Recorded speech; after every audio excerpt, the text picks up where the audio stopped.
machines will vary in size, and they look very different.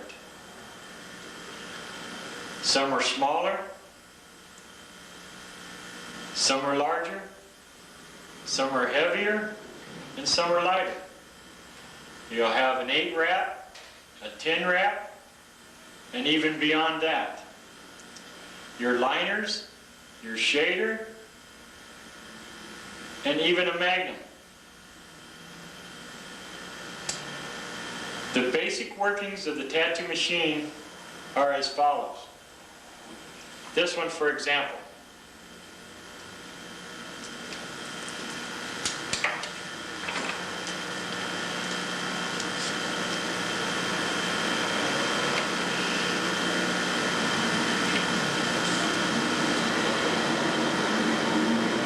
An electrical current runs through the 2 coils.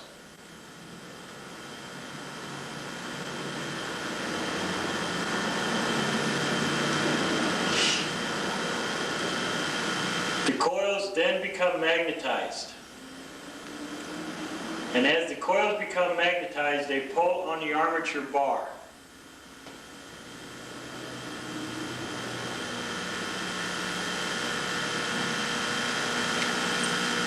And when this action happens, it breaks the contact between the contact point and the contact screw. And when the contact is broke, it shuts the machine down. So as it shuts the machine down, the coils become demagnetized and releases the armature bar, which in turn goes back to where the contact screw and the contact point have made another complete electrical circuit. And this happens very, very quickly. So, thus, it gets your pull and your thrust on your needle.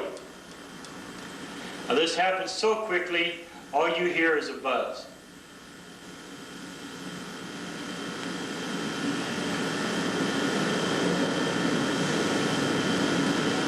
Again, an electrical current runs through the coils, pulls on the armature bar, breaks contact between the contact point and the contact screw, thus shutting the machine down, releasing the armature bar, making contact, completing an electrical circuit, and pulling on the armature bar again.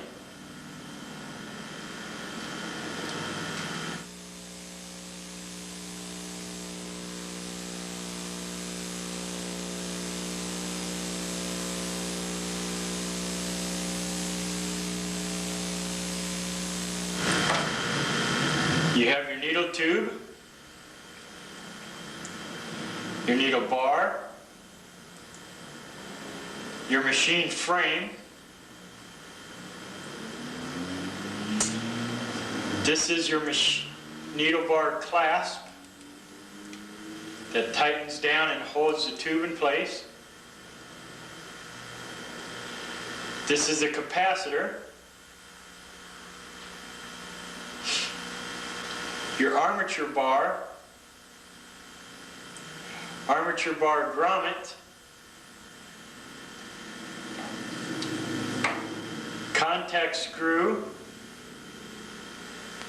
contact point. We have a lower spring, an upper spring,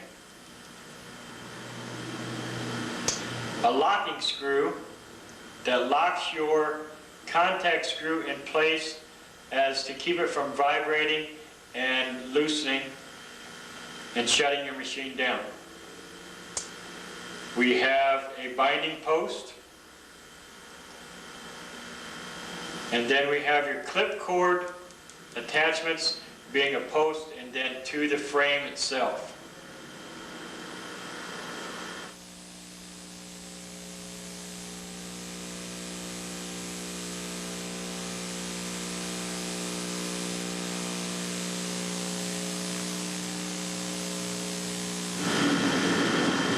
course, this will vary between artists and their own preference on what speeds they prefer to achieve different effects. Also, machines may require different settings to run properly. Thus, this liner machine runs better on a setting of 12 compared to this one that runs better on a setting of 8. When purchasing a machine, always make sure that you purchase it from a reputable supplier. Most suppliers will send information on how they set the machines up to run, and most will ask information from you as far as what you want, your liner, your shader, so on and so forth. But most of them will come with the required or the recommended settings.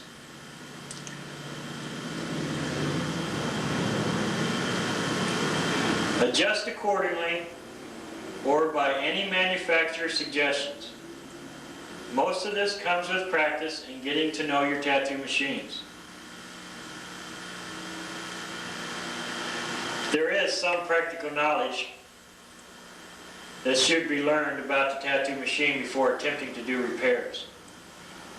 I do recommend that before you tear into your machine and start messing with the contact points and the contact screw and the springs, is to make sure that you do know your machine properly.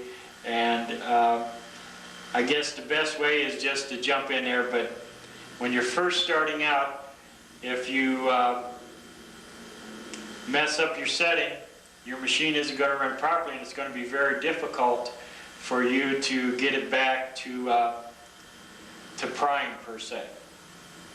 So before you tear into it and you start doing all the fine adjustments, make sure that you do know the basic workings of the machine and what one turn will do compared to 2 turns.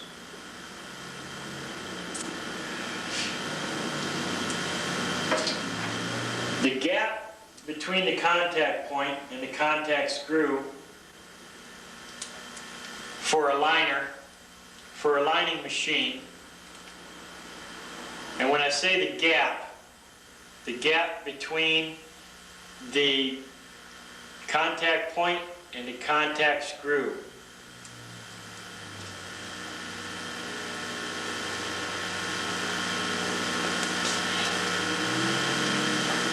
this is the gap.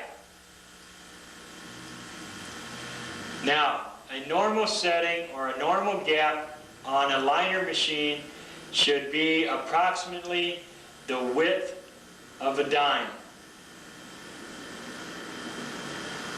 One thin dime. This gap tells you your stroke on your needle bar. If you don't have a lot of gap, then your machine's going to run tight, and you're not going to get a lot of stroke. You're just going to be real short ones. So, and you don't, of course, want them to be real long, because then you slow down the RPMs of the machine itself. So there is that fine area that the machine's going to run properly and give you the best stroke possible. Again, this is one's own personal preference. So, again, the liner machine, the gap should be about the width of a dime. Again, that adjusts the stroke of your needle bar. For your shading machine,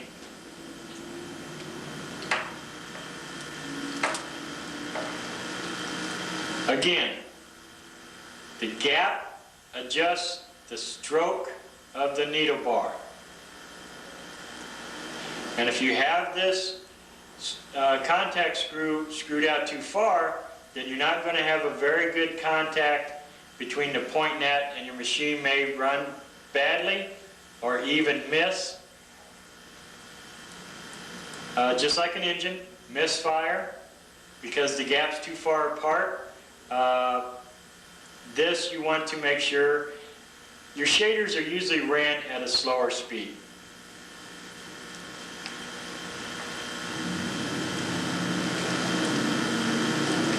You might notice here that the gap between the contact screw and the contact point on your upper spring is a little bit wider than what the liner machine was.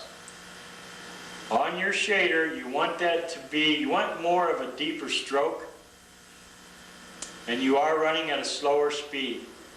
So this should be about the width of a nickel. And these are just guidelines. Nobody says that they have to be the width of a nickel. Nobody says it has to be the width of a dime.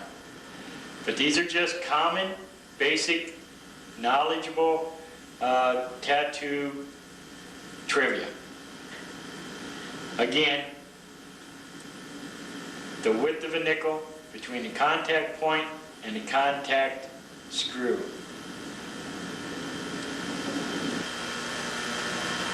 For more precise adjustments, and you need to remember that your contact screw adjusts the stroke on your needle bar. Your power supply should be used to adjust the speed. Let's take this machine for example. Now it needs tuned. So hooking up your clip cord, and of course when working with this and with the needle in the tube, be very careful.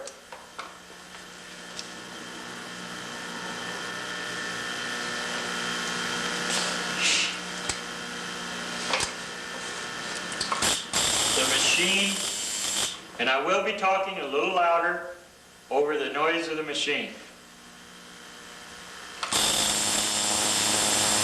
You can tell by the sound that it's not properly running. Again, this is a liner machine. So the gap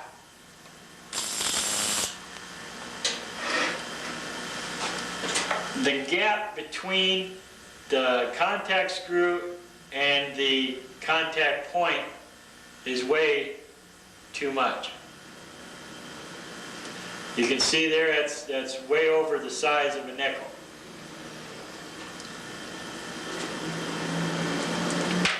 Now to adjust the machine, I'm going to turn on, first loosen the locking screw, and I want to try to get that smooth sounding stroke through this machine, just like a good running motor. And these adjustments are very, very small.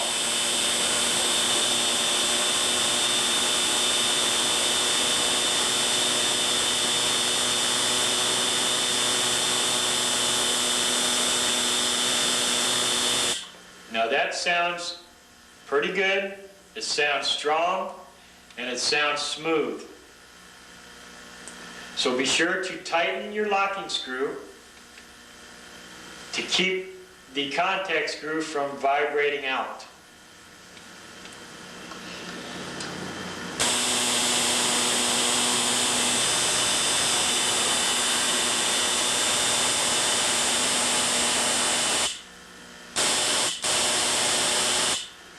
You should adjust the stroke of your machine with the contact screw. Adjust the speed of the machine to your power supply. You can turn it down, or you can turn it up.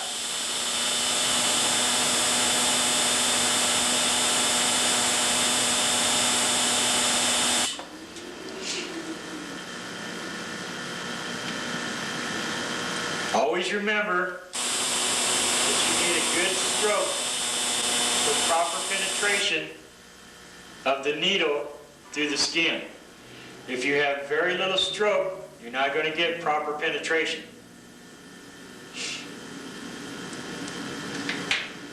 Again, adjust the stroke through your contact screw. Adjust the speed of the machine through your power source.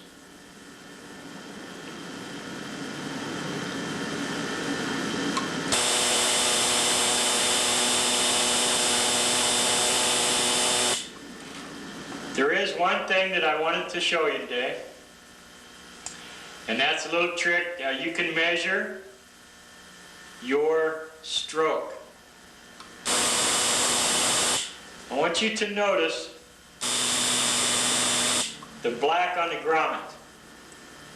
Okay? As I press on the foot feet, you'll notice the gray. The gray tells you what your stroke is.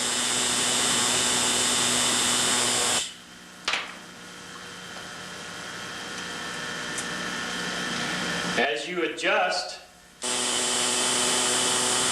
on your contact screw, you'll notice that the gray gets smaller. That tells you that your stroke is shorter. So adjust out to where you have a nice stroke and a nice smooth sound. You don't want it idling too high as reference to an engine, but a nice, steady, smooth stroke.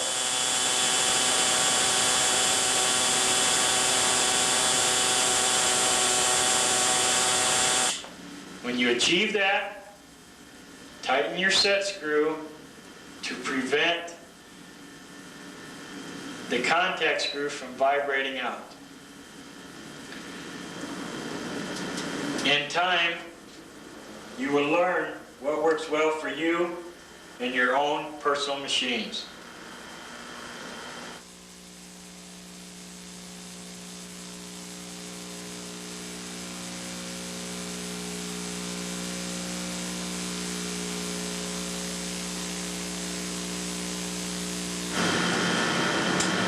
Certainly, you want to keep your machines clean and sterile at all times.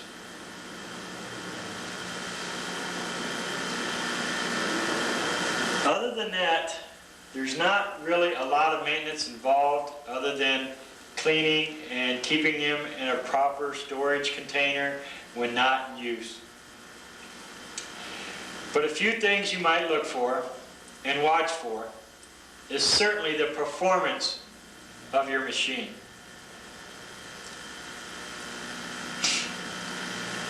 If you notice, no matter what I do with the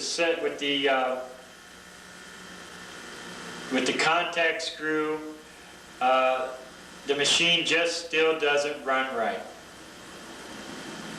No matter what I do with the power source, the machine still doesn't run right. Well, a few things you might look for is carbon buildup on the contact point. This could be taken care of with a nail file, a nail board, and very lightly cleaning the surface of the contact point. Now these are silver and they are fairly soft, so if you rub too hard, you're going to wear it away fairly quickly. So very lightly with a fingernail board or a very fine piece of sandpaper. Another thing you look for is your lower and your upper springs may be wearing out. And then you want to change those out. But your springs last, a whole lot longer than, say, your contact point might last, or the tip of your contact screw.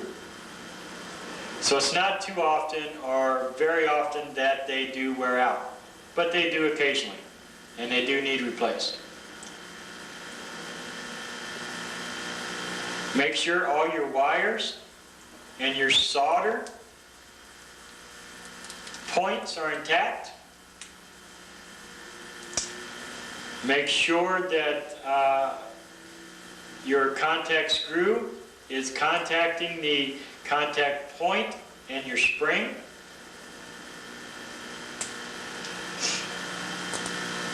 Rubber bands may be wore out and need replaced.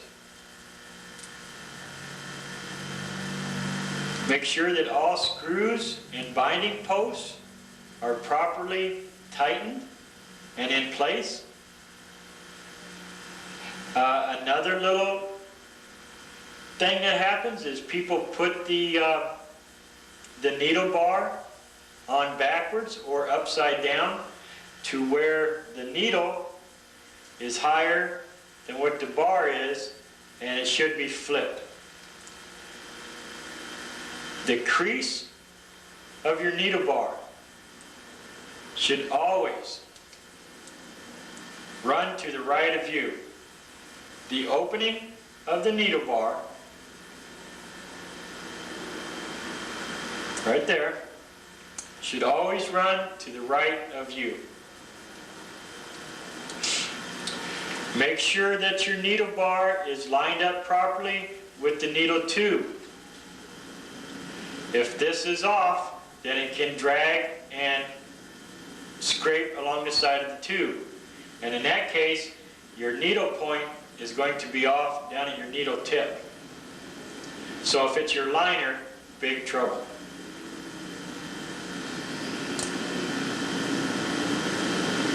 Alignment, you want to make sure that your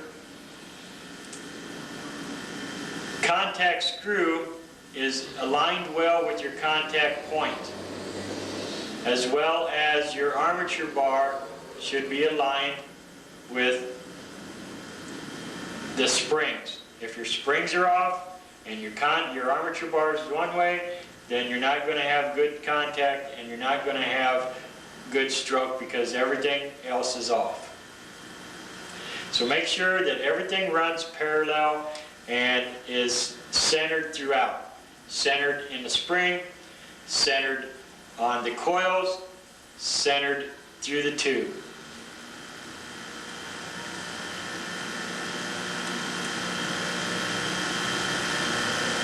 Again, this has all become second nature once you get the practice and the knowledge under you. I'm not saying don't tear into an old machine and figure out how it works. What I am saying is, if it's the machine that you're using to work, don't tear into it unless you know what you're doing.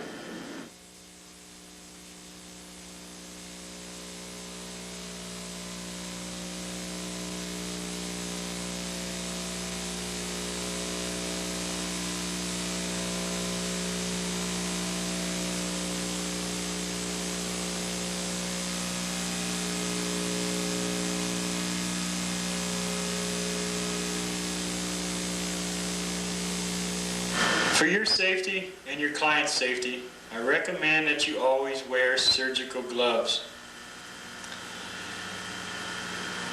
to prevent any cross-contamination. It also shows your client that you care, and it looks much more sterile as well as professional.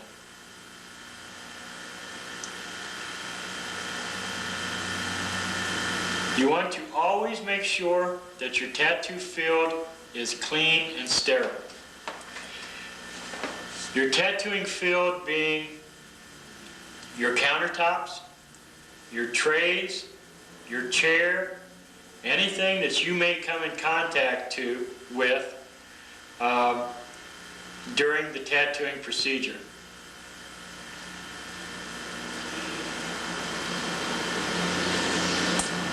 I recommend that you use an antibacterial spray.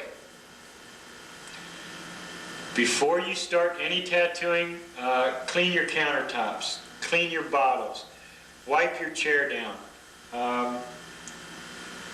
Anything, again, that you may come in contact with, your trays, your cap holder, even your machines, you can wipe down with this antibacterial spray.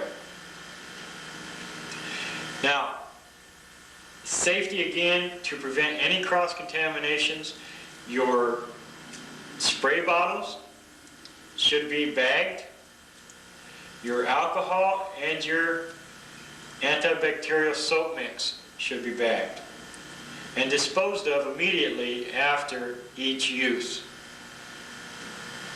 Your machines should be bagged, again to prevent any cross-contamination. The Hibiclens is for, I use it to sterilize and clean the skin area that I'm about to tattoo. I also use it to transfer my carbon outlines. After every use, I suggest that you dispose of the needles used on that individual. The cost of a needle today is very reasonably priced. They're certainly worth the $1 or $2 that you pay for them a piece, and they're probably a little more than that, just to keep from the frustration and the time consumption that making your own needles will cause you, especially when you're first starting out. So again, wipe down your tattoo field. Your tattoo field being your tabletops, your countertops, your chair, your trays, your machines, your bottles, your just anything that you're going to come in contact with. Your light, you may want to spray down after using. Just anything you can think of, actually. It's better to be safe than sorry. Now, I do recommend that when sterilizing, that you date and label each package of what size needle and tube you have in it and the date that you sterilized. As far as myself, I re-sterilize after anywhere from 5 to 10 days of shelf life. I'm sure that once you get busy, you'll use them up in no time. But after 10 days, if something sits on that shelf for longer than 10 days, I tear it out and wipe it down with alcohol and re-sterilize. Now, you will want to check with your Board of Health for any stipulations or regulations that they may have on their sterilization procedures or what they require. Always use a quality pouch and the proper pouch for the sterilization that you're using, whether it be a dry heat sterilization or a autoclave sterilization. These pouches have indicators on them that change from green to brown when properly sterilized. This is a good indication that the utensils or the parts that's in this package has been properly sterilized.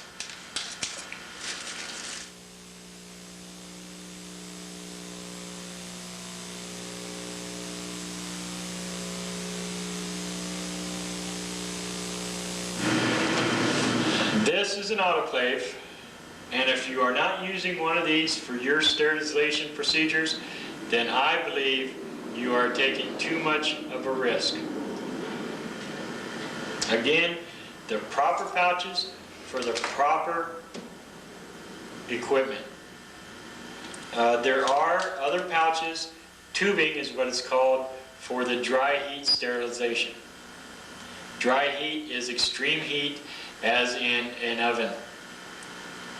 And basically that's what it is. I do suggest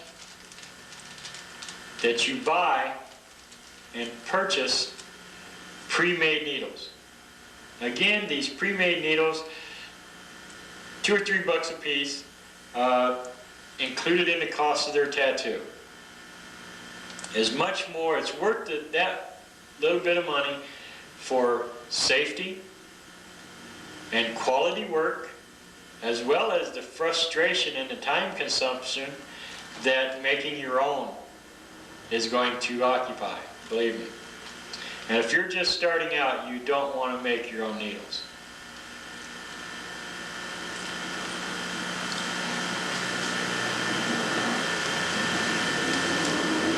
These pre-packaged or pre-made needles do not come sterilized.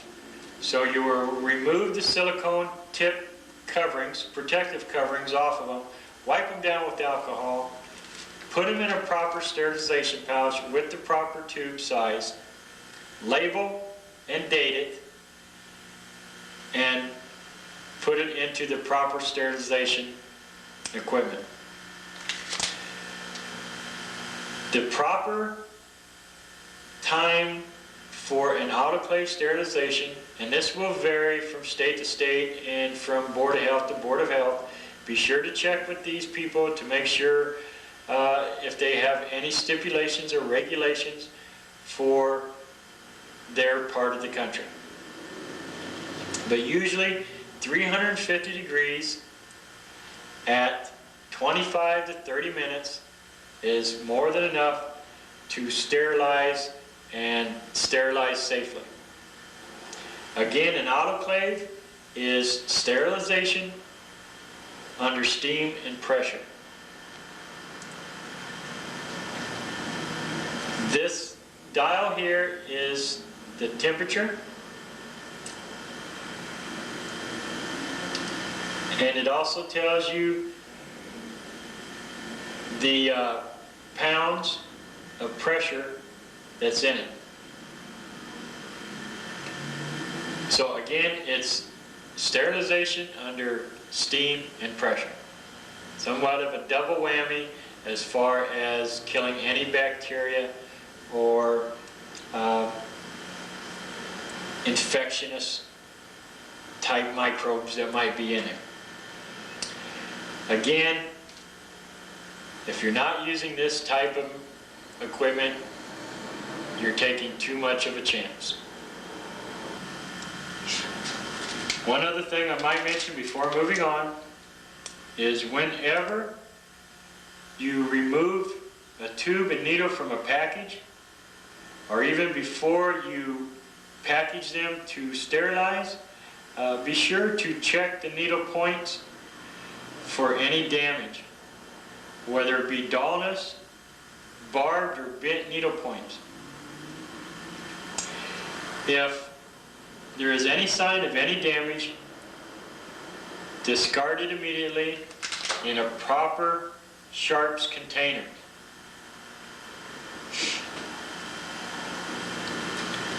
Using damaged or old needles will hurt your reputation as well as your art. And most of all, it'll cause unnecessary pain and excessive bleeding for your clients. Once you get a bad reputation as far as doing sloppy work, or you may want to stretch that $3 needle just a little bit more, that $3 needle is going to end up hurting your art and your reputation. And once you get this reputation, you're fighting an uphill battle. So again, be sure to check all needles before use, after use, and discard them immediately if any sign of damage.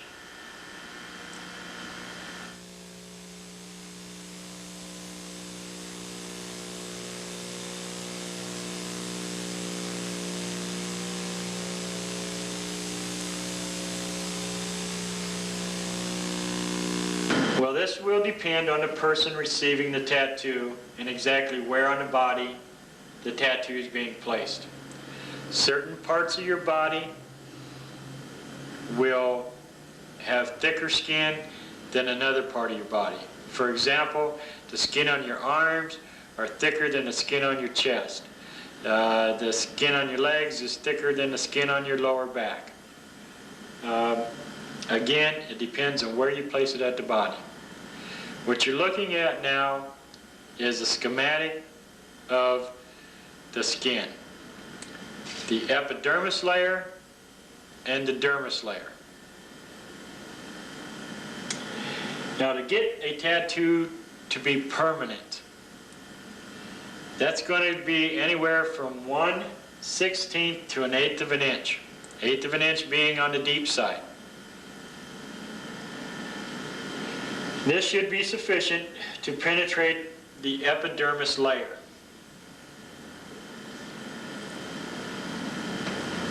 You do not have to really go deep to get a tattoo to be permanent or to stay and look well. If you can sufficiently penetrate the epidermis layer, that will hold a nice thin line, and as well as any tattoo can become permanent through that layer and that layer only. Now, I'm not saying that if you happen to penetrate into the dermis you're going to ruin everything. You're not. But as you can see, skin, under the skin, epidermis layer, dermis layer, and beyond that is fat tissue and muscle tissue. Okay, so now what you're looking at here, and I'm going to hazard a guess to say that this may be about anywhere between a 1/16 of an inch to an 1/8 of an inch in thickness. This schematic, and that's just a guess. But again, you do not have to really go deep to get the tattoo to be permanent. As a matter of fact, the deeper you go, you're more apt to have spreading of the dye, and over a period of time this will work toward the surface of the skin and blot out any definition or art value that the tattoo had at one time or another.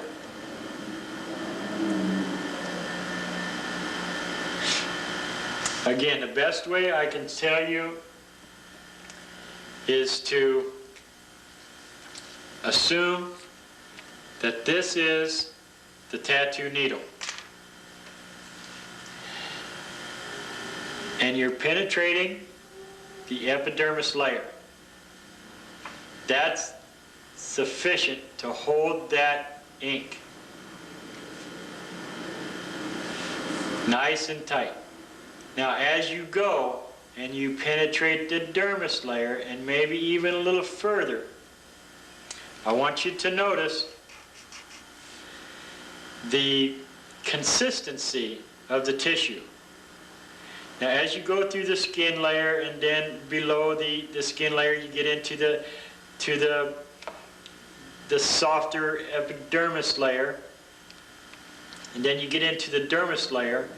Now, you see here as it changes the consistency between the tissue. If you go and penetrate into the dermis layer, this tissue is going to act like a sponge. And this is the best way I can explain it. So as you penetrate from here, you've got a nice line, and then you get into the dermis layer. Well, this acts like a sponge and is going to spread. That ink's going to spread on you, right? As soon as it hits that layer. Why? Is because of the consistency of the tissue. This tissue is going to act like a sponge, and the ink is just going to spread on you.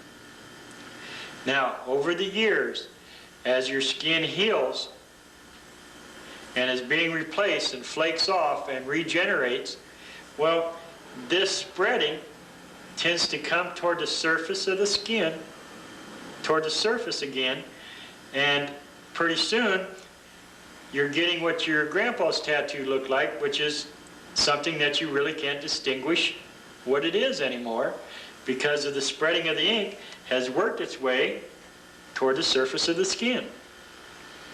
So, but if you get and stay in the vicinity of the epidermis layer, you're going to keep that nice thin line. Yes, there will be some spreading, but minimal compared to the dermis layer. So you do not have to go and penetrate real deep. You get down into this, you're running into a lot more blood vessels, a lot more bleeding is going to happen, a lot more leakage will happen. Again, if you can penetrate the epidermis layer, and that will come on the stroke and the depth of your needle, you're going to find that you're going to have a much nicer tattoo, a much nicer tattoo line, or even color for that matter, and your definition and your art value will stay much, much longer.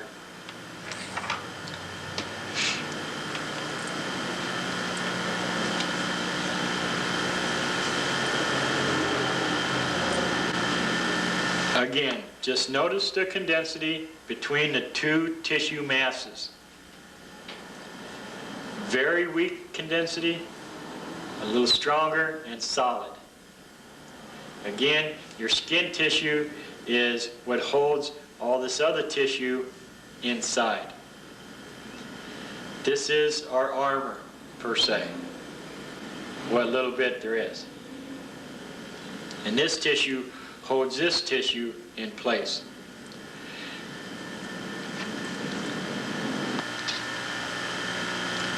Again, here is another diagram or schematic of the human skin. As you can see, the hair follicle, okay? The depth of the epidermis is here. And then you get down into the dermis layer, which is here.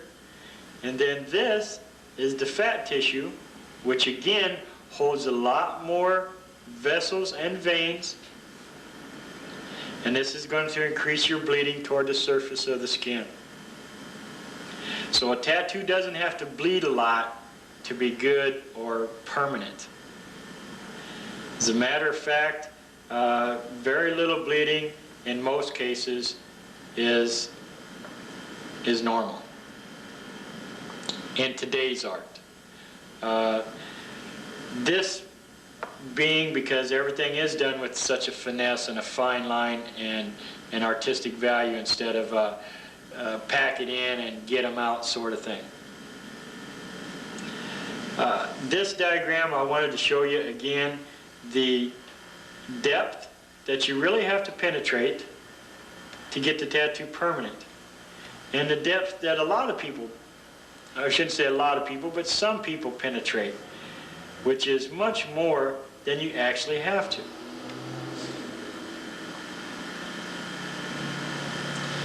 A tattoo today, if done properly, can last without the spreading of the dye. It will help. It will hold the fine line and definition indefinitely, provided that there is no damage through improper care, negligence in healing, or an abrasion of any other type.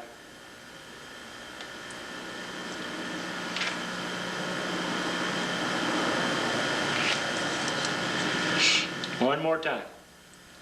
Penetrate the epidermis layer only.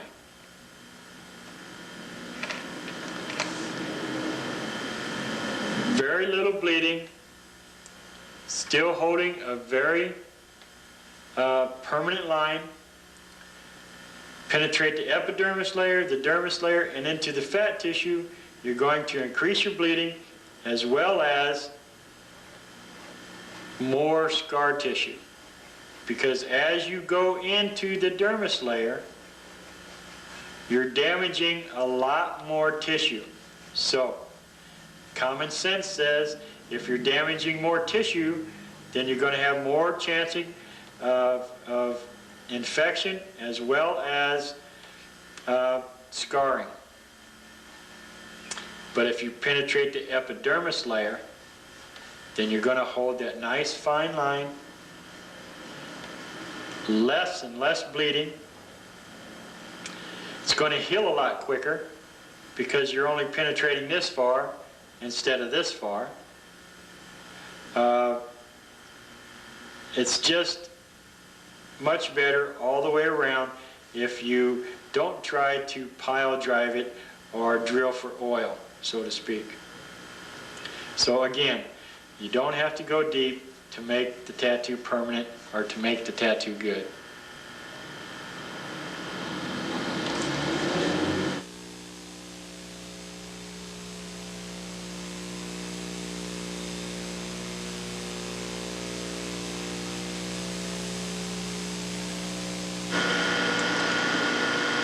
Before beginning any tattooing procedure, you need to make sure that your tattooing field is clean and sterile.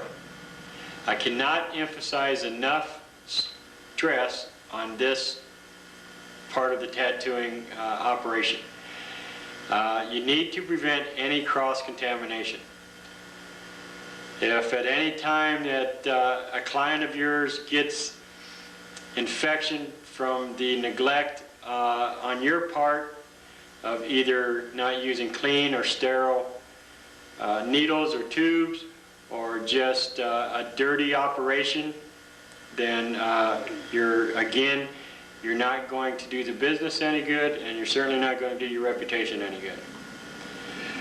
Again, before beginning any tattooing procedure, make sure that the tattoo field, being your countertops, your chair, your trays, your bottles, are all bagged. Your cap holder is bagged, and all precautions are taken to prevent any contamination. You need to start by making sure everything is clean, organized, and in its place. The first step is to prep the skin in the area where the tattoo is to be centered. I suggest you take your antibacterial soap mix and spray the area.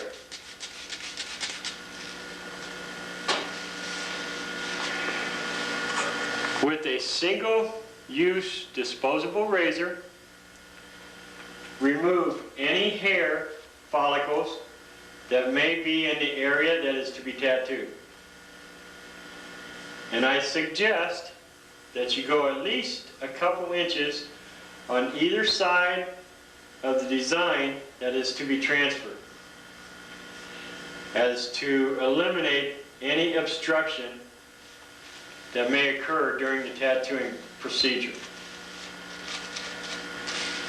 Removing the hair from the area is to prevent any unwanted hair follicles holding inks or dye to obstruct your view, or the hair itself can get infected from the abuse of the tattooing procedure. So again, remove any unwanted hair. As soon as you have done this, dispose of the single-use razor immediately. And after doing this, take your alcohol bottle, spray the area, again with a sterile cotton swab. Clean the area thoroughly.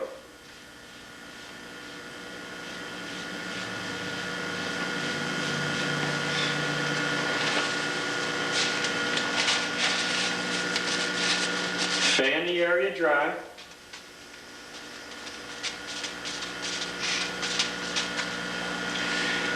Now your skin area that is to be tattooed is clean, sterile, and free of any obstructive hair and any bacteria that might have been there.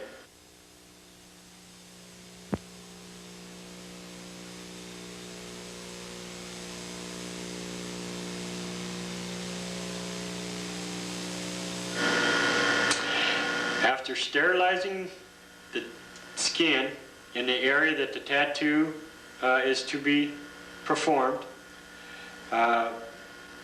you need to either draw in a design or apply a stencil. And there are many different kinds of stencils. Today we'll be using the most commonly used today, which is a infrared transparency carbon stencil. And what this machine does is, through heat and light, is transfer your desired design onto a piece of paper in carbon form. Now, to apply this type of stencil, I recommend that you use a Hibiclin solution, which is more commonly used for ear piercings and any other small skin abrasions. With a sterile cotton ball,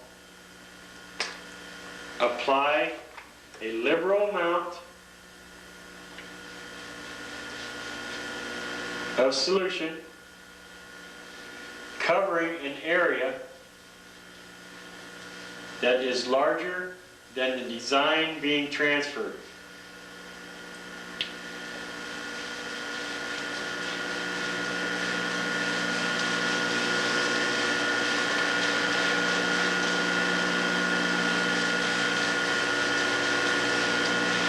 Your Board of Health would rather you use this type of sterile solution than a speed stick or deodorant stick, as this can cause the transfer of unwanted bacteria from person to person. Now, with very light pressure, center your design in the desired area that you want the transfer to be.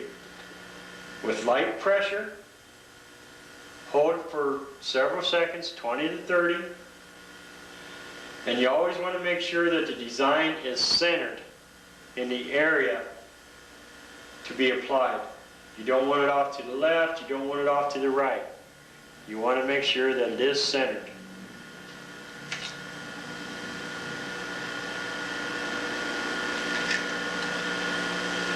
Very gently take the paper and peel it away, revealing your desired outline. Allow this to dry before proceeding with the tattoo procedure.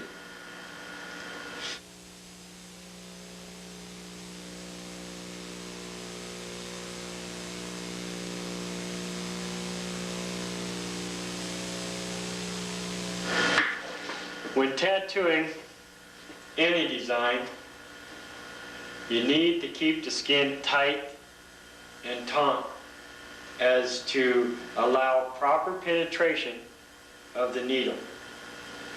If the skin is not tight, then the needle is going to tend to bounce off the surface rather than penetrate. So you need to make sure that your skin is tight throughout the procedure. And there are different ways of stretching the skin. And I'm going to show you the most commonly. Certainly, when doing larger areas as chest, back, stomach, and so on, it's always wise to have an individual around to help in this process.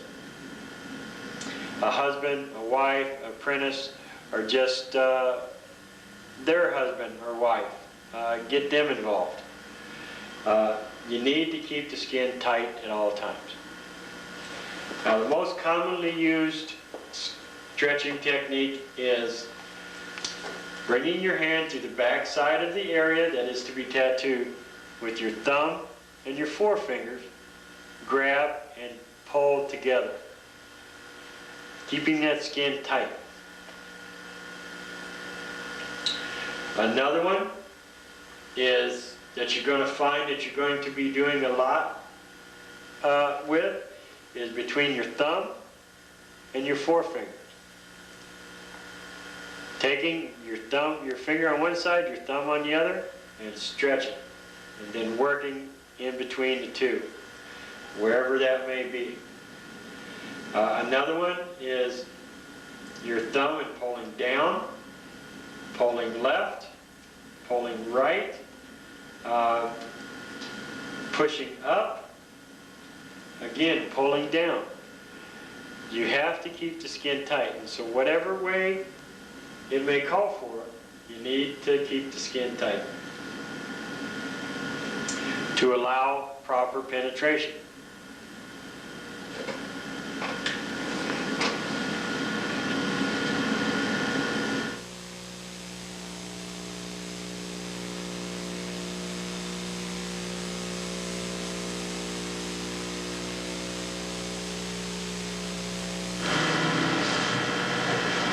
Outlining the tattoo is probably the most important part of the tattooing procedure.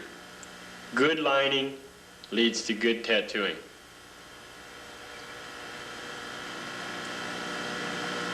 In the business of tattooing, there is no room for mistakes. Therefore, it is wise to get it right the first time.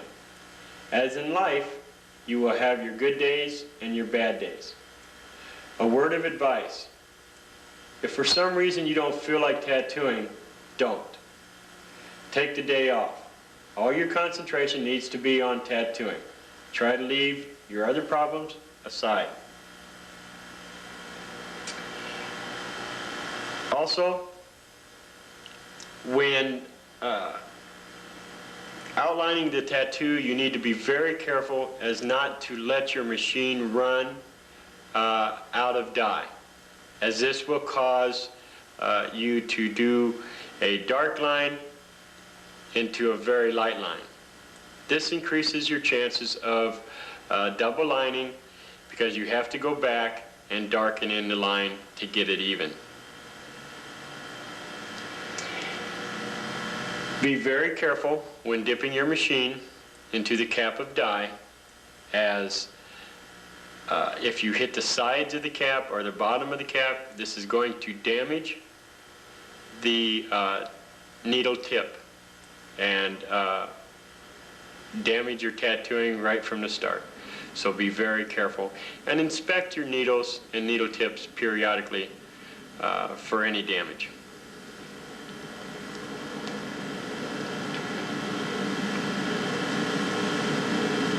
For instructional purposes, I will be using a stencil on paper. I will be using colored pencils and pens to demonstrate on how to properly outline and shade a tattoo design. It all basically works the same, only on human skin you cannot wrinkle it up and throw it into the waste paper basket. So again, you need to make sure that it's properly done the first time around. Now let's proceed. Outlining the tattoo, you always want to start at the bottom of the tattoo and work your way sideways or forward. Do not start at the top and work your way down. If you do this as you're working, you're going to smudge and distort your design as you move. Now, before doing any tattooing procedure, after applying the stencil, allowing time for it to dry, apply a very thin coat of Vaseline. Now this is for the purpose of keeping the skin soft and supple, allowing the needle to penetrate a little easier, and it also allows you to maybe slide a little easier. Now what you do not want to do is, when I say apply a thin coat of Vaseline over the stencil, is on the stencil itself. Not off to the side too far, off to the left or to the right too far, as this will compromise your grip and stretching of the skin for allowing your fingers to slip and slide. So just the tattoo design only, and being very careful not to put too much Vaseline on there. Okay, proceeding with the outline. Now again, starting at the bottom of the design, and not necessarily the bottom, but the bottom of the design. Working to the left or to the right, and this will vary left hand or right hand. Your start point, your stop point. And for instructional purposes, please imagine that the tip of this pen is your tattooing machine. You would find your start point and your stop point, wherever that may be. Here, myself, I would start here, and I might mention before I start marking, you need to move at a steady pace. Not too fast, not too slow, just a nice, smooth, steady stroke. So again, imagine that the pen is the machine, and it works basically the same. Start point, stop point. Start.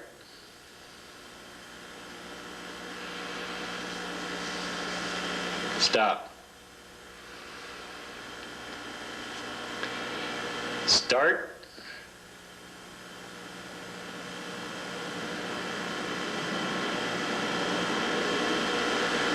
Stop. And again, you don't want to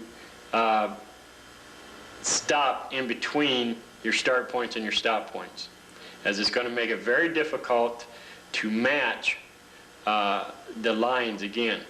Say that I started at the tip of this thorn and was going down to the bottom of the stem, and I stopped halfway. Well, at this point, if I went from here to here and stopped, now I've got to match exactly where I stopped here. And that's going to be very difficult, and most likely, as you come around and you stop, you're going to go off this way, and it's going to be very difficult to match lines again. Again, start point, stop point.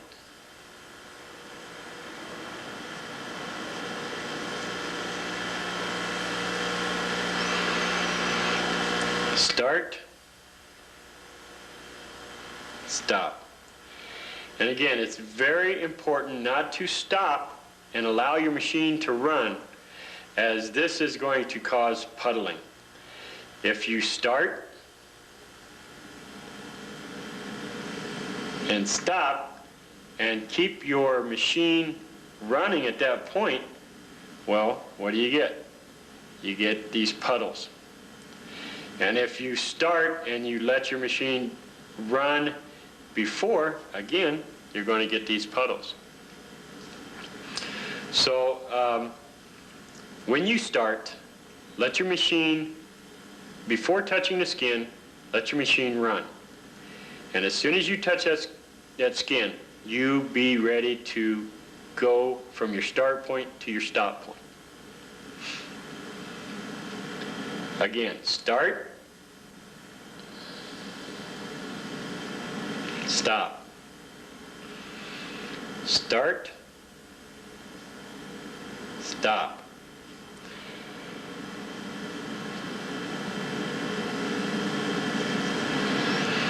Being very careful not to stop and allow your machine to puddle. Outlining, again, is the most important part, because if you do bad lines, then you're going to have to go back and touch all that stuff up, which is going to lead to double lining, heavier lines through part of the design, and lighter lines through the rest of the design. So again, all this is going to come with practice and knowing your equipment and the proper speeds to operate at. Basically, that's the outlining, knowing your start point, your stop point. Do not allow your machine to puddle, meaning, again, as soon as you touch that skin with that machine, move. A nice, smooth, steady stroke. Not too fast, not too slow. Start point.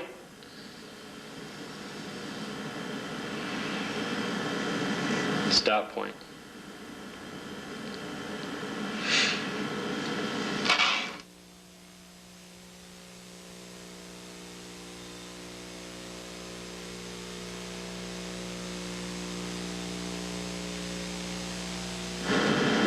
Most likely you're going to use a larger needle, being a 14 round or even a 6 or 7 round. You want to be very careful not to overwork the skin.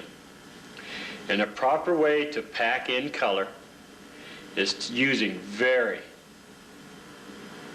very small circles.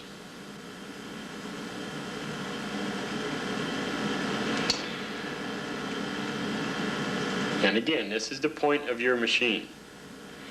Using very small circles. Left or right circles, it really doesn't matter. And you could actually go back in different directions if you choose.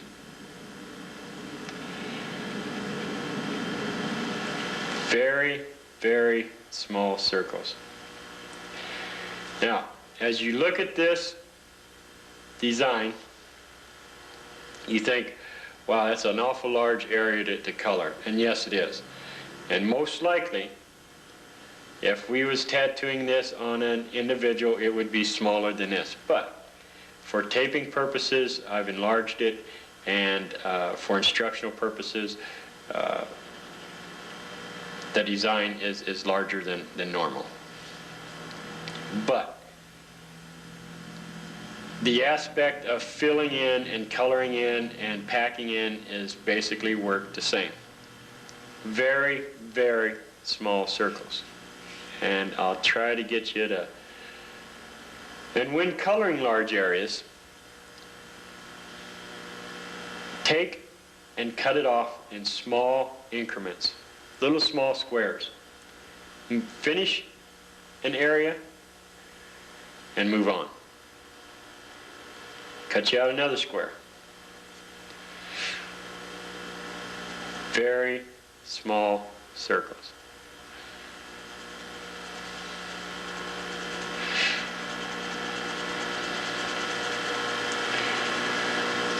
Now, as you watch this, and we're moving in very small circles, I'm holding the pencil just as I would my machine. A little awkward for taping purposes, but it's still held the same way. Again, very, very small circles. Finish this up.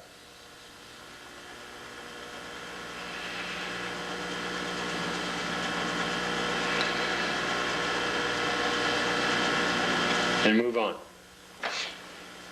Now, I'll show you what happens when you try to do too large of an area, or if you get in a hurry, trying to hurry through the tattoo, trying to hurry and get it done, whether you be bored with it or the person seems to be in a hurry, whatever.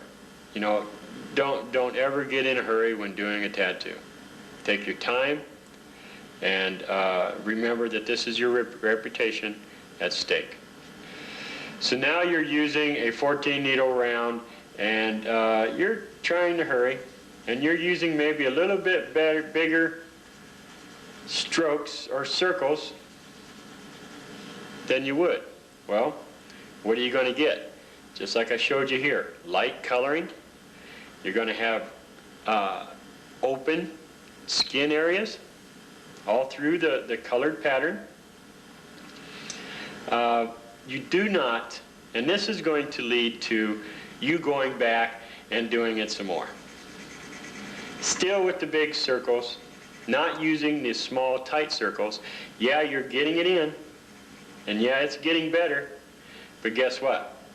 By this time, you've just damaged all that skin in that area. And 9 out of 10 times, that's going to turn into scar tissue, because you've just damaged the tissue that holds a nice, tight solid color pattern. You've turned it into hamburger by going over it. This one, from using the larger circles, you've just turned this into hamburger, and it won't heal properly. Again, it's going to be scar tissue, and you're going to try to come back later. Well, why is this like this?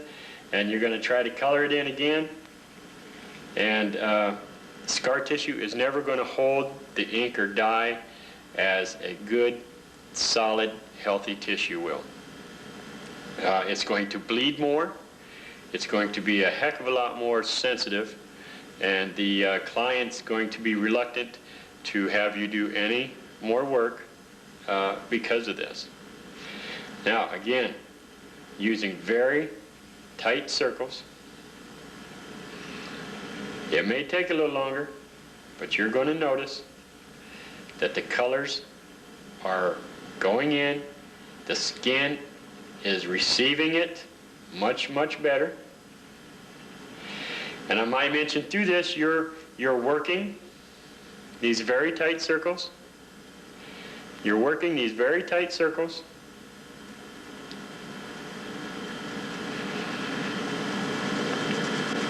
And you're wiping. You're doing a little bit, and then you're going to wipe. Okay? Now, as you wipe and you wipe and you wipe, this is going to get sore, so periodically, another very thin coat of Vaseline over the area that you're tattooing. It doesn't have to be on the whole pattern. So it may take a little longer to get that packed in there, but it's going to be a heck of a lot better than you may go over it once with the small circles. You may have to go over it 3 or 4 times with the large circles, and this in turn is going to increase damage and scar tissue. So very tight, small circles. Squaring off areas. Don't try to take and color in, maybe half at one time, because that's just going to lead to that light, spotty, insufficient coloring, and more damage and more dissatisfied clients than moving a little slower and doing a proper fill as you should. And of course, always making sure that your equipment is quality, top-notch, and that your needles and your machines are tip-top shape. That's the key factor. If your equipment, your needles aren't quality or are up to par, then your tattooing and your coloring and your lining, nothing else is going to be up to par. So the main thing, make sure you have the quality equipment, knowing how to use it, and how to do it properly.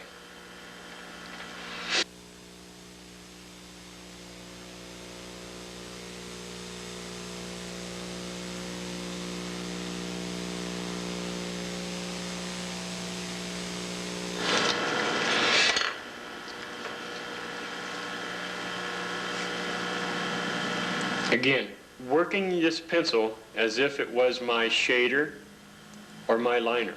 And in this instance, it's my shader. So, I want to give this petal shape and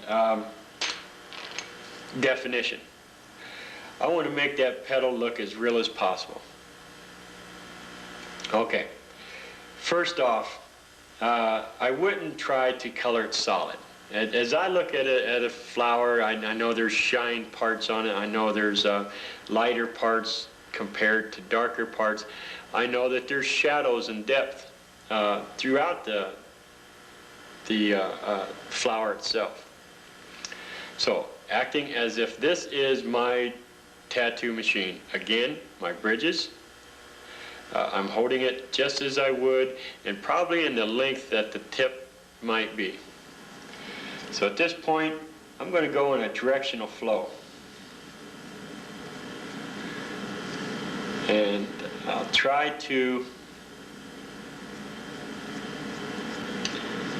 allow you to see it through the taping. Again, notice the flipping action. Before I touch that skin, I know where that needle is going to drop. Okay? And I do not allow the needle to set on the skin and then start. Your needle is away from the skin, your machine is running, and then you just kind of flip it right up there. Being careful, of course, just like in any coloring aspect, not going outside the line. Now, you would not do this much work without wiping. I would do a little bit, wipe. Do a little bit, wipe. Now, I'm not trying to make this solid as I was the heart, okay? I want this to gradient color.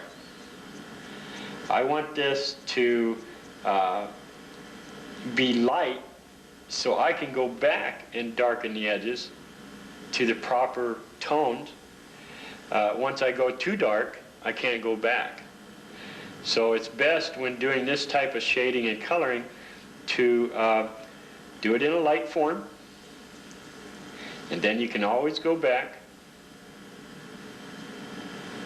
and darken the areas that you prefer to be darker. Now again, in the directional flow, okay?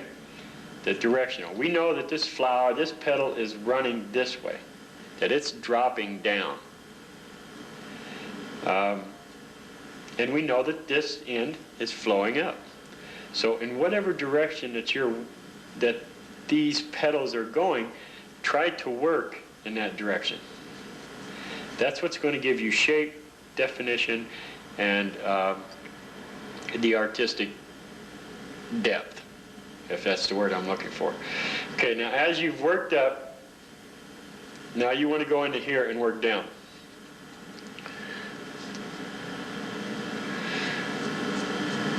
Again, this is your machine running. You're wiping, you're working, you're wiping.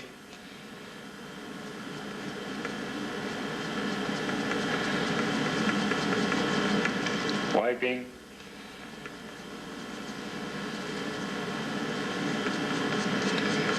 Okay. Now we've almost give this petal, it's a start. We've almost give this petal shape. And a directional flow, for that matter. Again, going back and darkening up the areas, the edges, and whatever. We know that this might be a little darker in through here because it folds into the center of the flower. But again, if you go too dark, then it's too late and you can't go back and lighten that up. And we know that underneath this petal, that there should be a shadow as this petal flows over the top of this petal. So you just come back, just darken a little shadow underneath there. Again, working this pen or this pencil as if it's my machine.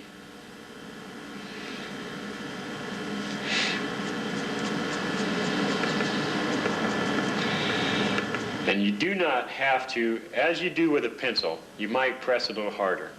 With your machine, you do not press harder, okay? All you're going to do is just damage that way. You're just going to damage the skin, cause the needle to drag, cause the needle to hook up, stop, and possibly rip the skin.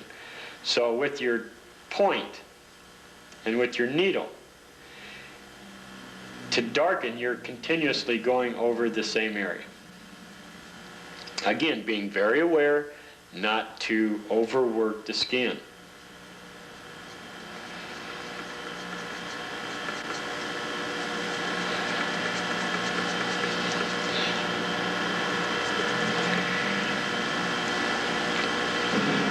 Speeding up the process, again you'll see that I went ahead and shaded the petals of the flower. Again, as you see this action with the pencil, you can achieve the same sort of effect with your shading machine.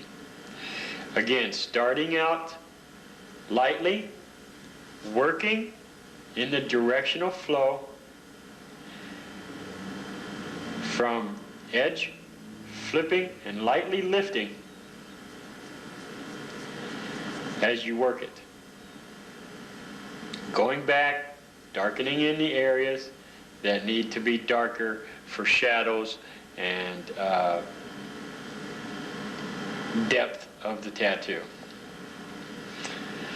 A few other things we need to be touching on is properly coloring the tattoo when it's time to. Now you should always do your black and gray work first. Now make sure your outline's completely done as you work, and if you have to go back and do more black work, well then you're going to wipe that black dye off, and then it's going to run over the surface of your color, which is going to color, distort the color, as well as dye the skin that's already perforated and open. So it's going to change the color, especially yellows, oranges, and even reds and blues. So you need to be very careful and very aware that your black work is done first. Now, you can come back and do a little black and gray work to enhance the depth of the petals. By this, I would suggest by either letting it heal first and coming back and doing some more gray work, or diluting your red with a little black. Now you're going to see a big difference as far as depth once we get this other color mixed in with it. Again, this is your machine tip and needle tip is the point of this pencil.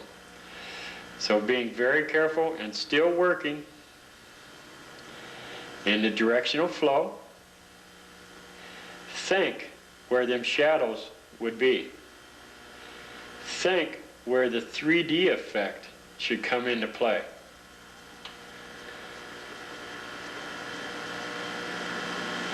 And you don't have to cover the whole design again. Just where it may be a little darker and depth. Again, this is your needle. Being very careful to watch and pay attention to the skin as not to damage it. But I would prefer, when I do stuff like this, that I've diluted my red to almost black, so it's not going to be that difficult to accept or even go over the area again. A lot of your clients will be one-time drive-through clients, so it's going to be difficult that if you want them to leave with the proper, is to make sure that this gray work was done prior to your color, your shading, your shadowing.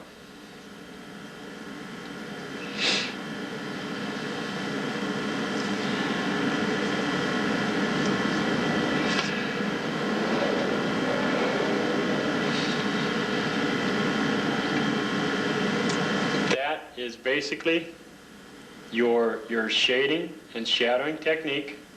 Again, moving very slow, not overworking the skin, not trying to pack it in large circles, but very, very small, tight circles. Your shading is done with the flipping motion. Start, flip, start, flip, start, flip. You do not want to stand here and work and work and work in a tight circle, or you're defeating your purpose of any definition and art through that design. So be very careful not to go too dark at the start to where you can't go back and lighten the area up.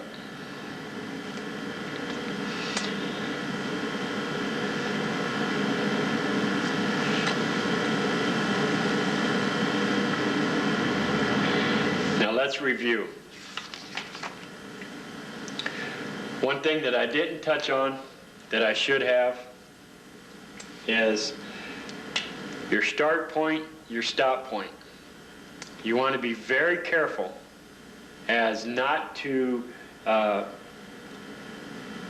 what I call crossover. Your crossover would be start, stop. Your start point, your stop point's down here, and you start and you stop. That's the way it should be. But there's this chance of going a little further or this way. That's what I call crossover. And this can be very minute at times. So as you start a line, make sure you stop and get your machine out of there before you go to that point of crossover. Again, start point, stop point. Get your machine out. Start, stop.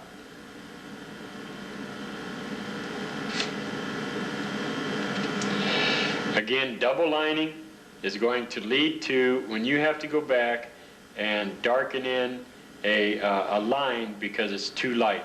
Well, as for example, if this line is too light and you have to go back to where this side is thicker, that's thicker, then you're going to go back and you're going to try to darken this one in. Well, and it's not hard to do this number. But now you've got double lines. So then you got to go back and fill that in, and pretty soon you've got something that is nothing like it should be. So, start point, stop point. Do not allow your machine to run on the skin. Have your machine running before you touch the skin. As soon as you touch the skin with the machine, move in a slow, steady stroke. Not too fast, not too slow. Again, if you're moving too slow and if you stop, you're going to get your puddling effect. And if you stop between the lines instead of your start point and your stop point, then you're going to wind up with this being a line that you cannot, most generally, match up again.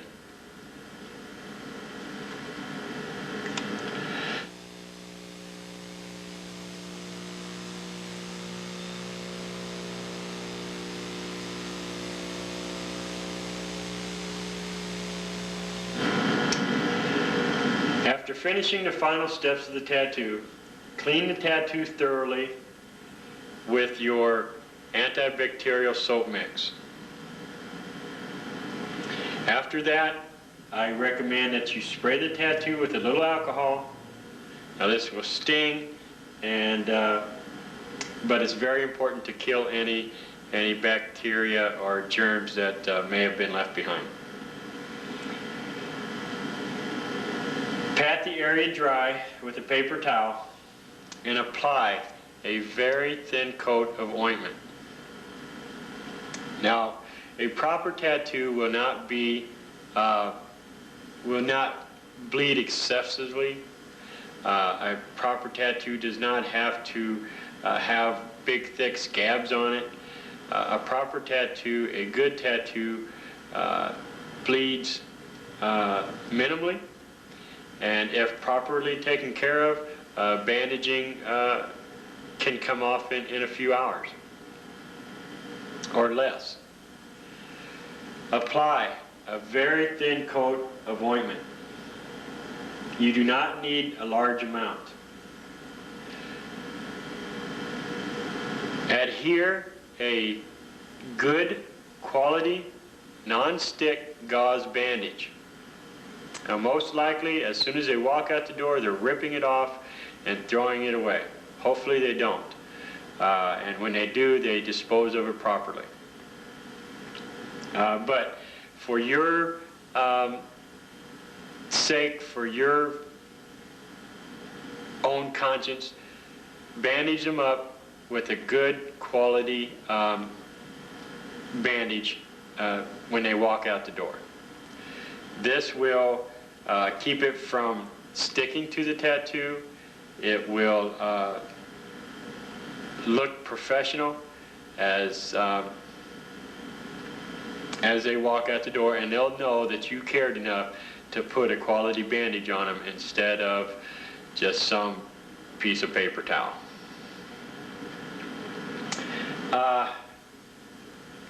Before leaving, you should thoroughly go over the care instructions with them. Make sure that they understand exactly what they're supposed to do. Recommend that they stop back in a week or two and let you do a follow-up on this tattoo work that you've performed. If any touch-ups are needed, I suggest that you do that free of charge. This again will work for your benefit as far as sticking behind and following up on your work. This in turn will bring you more clients. You can only inform your clients on how to take care of it. You cannot follow them around and make sure that they do it. The biggest problem that I find most people have is when they apply the ointments, whether it be a triple antibiotic ointment or the A&D ointment, is that they just gob it on there. Emphasize that they do not have to gob this ointment on. And I recommend, and this is my personal choice, A&D ointment. If they would go out there and you knew for sure that they was going to apply the ointment properly and periodically instead of every 20 minutes, then yeah, it would be fine. But most likely you're putting it on 10 times a day and they're putting a lot of it on there. Triple antibiotic ointments are made to get in and draw infections out. They would put just a very thin coat on. These would be great. The A&D ointment tends to act and activate on the surface of the skin. It isn't as potent as what the triple antibiotics ointments are. So I prefer, if they're going to gob it on, that they use an A&D ointment more so than the triple antibiotic ointments. Now, of course, any sign of persistent redness, any sign of infection, they should immediately call a doctor, as well as you should inform them to immediately call a doctor. But most of the time, it's just a little redness. Either they've, through their own neglect, not taken care of the tattoo properly. But at least you know in your heart that you did everything possible to make sure that when they walked out that door, that they had a quality, safe, professional piece of tattoo work performed on them at that time. Again, stand behind your work.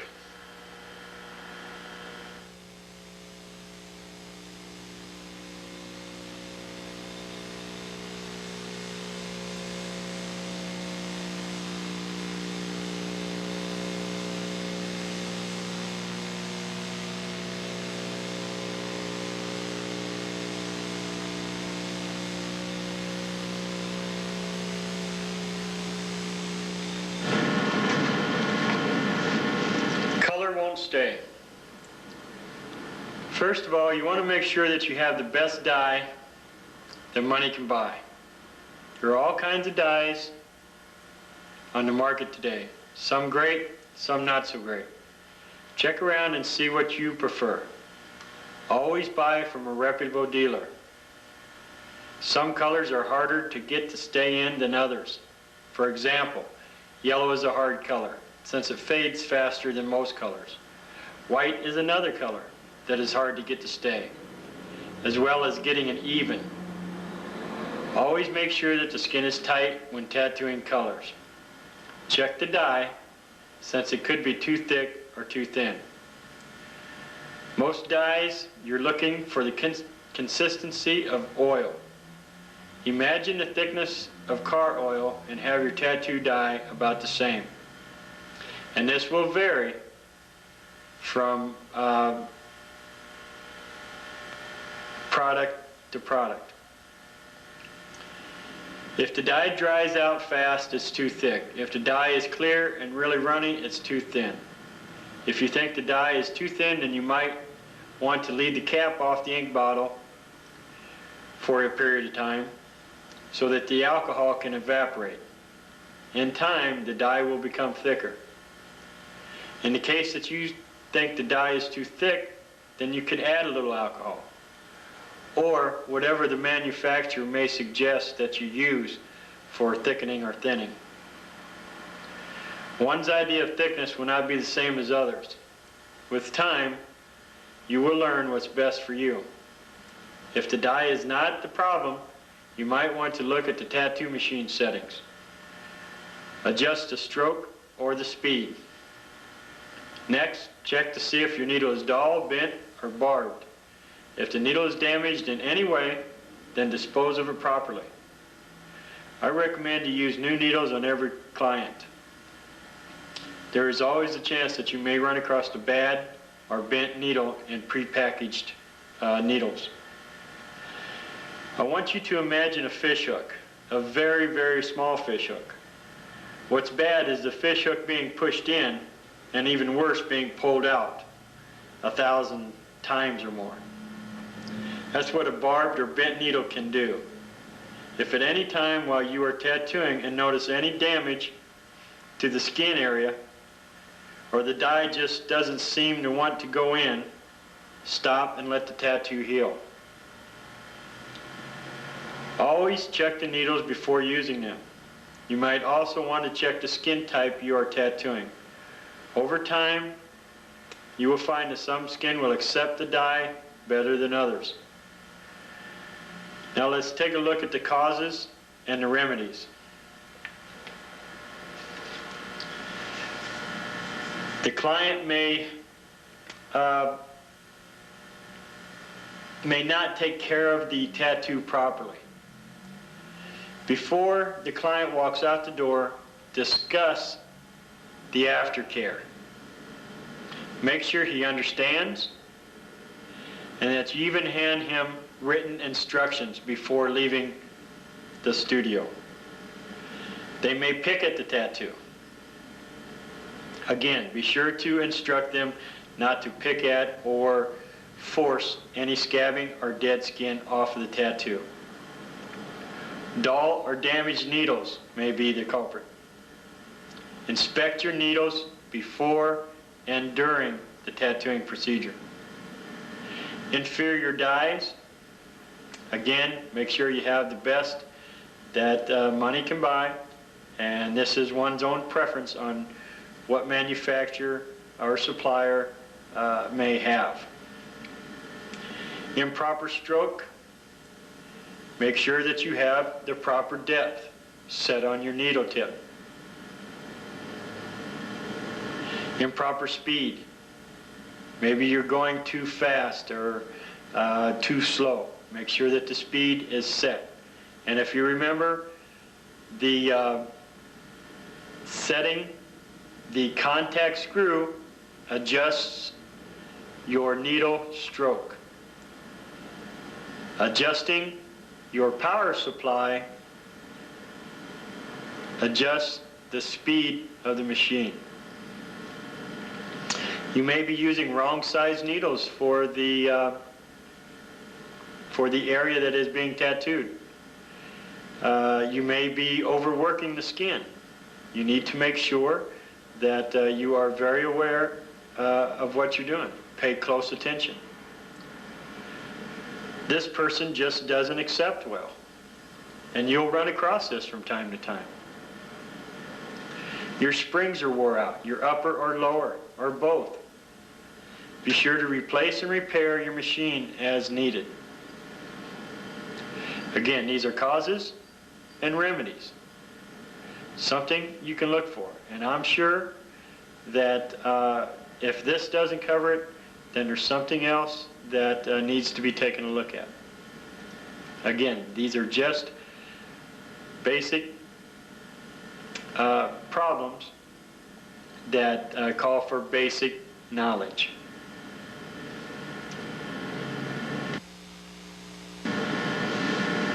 Dye spitting. Dye spitting is when ink flies out the tip of the tube. If this happens, check the length of the needle that is sticking out of the end of the tip. Again, check the speed settings. If this isn't a problem, then there could be a hole in the tip somewhere.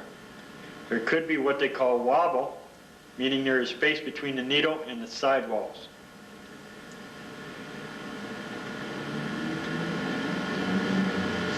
Again, let's look at the causes and the remedies. Needle point sticking out too far. That's out past the tube tip. Adjust your depth. Your speed is too high. Adjust your power supply. Needle tip of the tube is wore out. And this is from excessive use and rubbing and abrasion from the needle, rubbing on the tube tip. Most generally, you will find this in the bottom of the channel on a square tip tube. Inspect your tubes periodically. Rubber bands are wore out. If the rubber bands are wore out, then the vibration will travel through the needle bar, and usually you won't notice it until it's at the needle tip.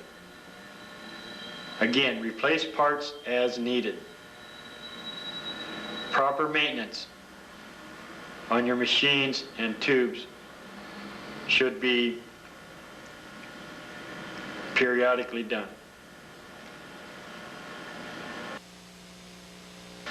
Excessive bleeding. There could be many reasons for this to happen. Dull, barbed, or bent needles. Excessive speed, or going too deep, or just a few. Another reason could be the client is thin blood, which results from drinking, drug use, or even some medications. Always check with the client to see if they're taking any medications before performing tattoo. If they are taking medications for any blood disorders, it could cause their skin to reject the ink. Any person taking medication for a blood disorder should not be tattooed. You should never tattoo a person who is intoxicated or under the influence of drugs, because this can cause thinning of the blood, which in turn will lead to excessive bleeding. You should have some ammonium just in case you come across a bleeder. Ammonium alum is an astringent to aid in controlling bleeding.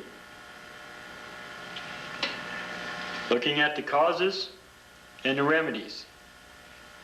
Of course, damaged needles. Inspect needles before and during the tattooing procedure. Excessive speed. Adjust your power supply. Penetration too deep. Adjust the depth of your needle, your stroke. Thin blood. Again, be sure to ask any medical questions if they're taking any type of medications, if they're taking blood medications, if they're taking blood thinners. People with heart problems take blood thinners. Obviously drinking, or if they're drunk. You should never tattoo a drunk. It's just going to make for a bad experience for you.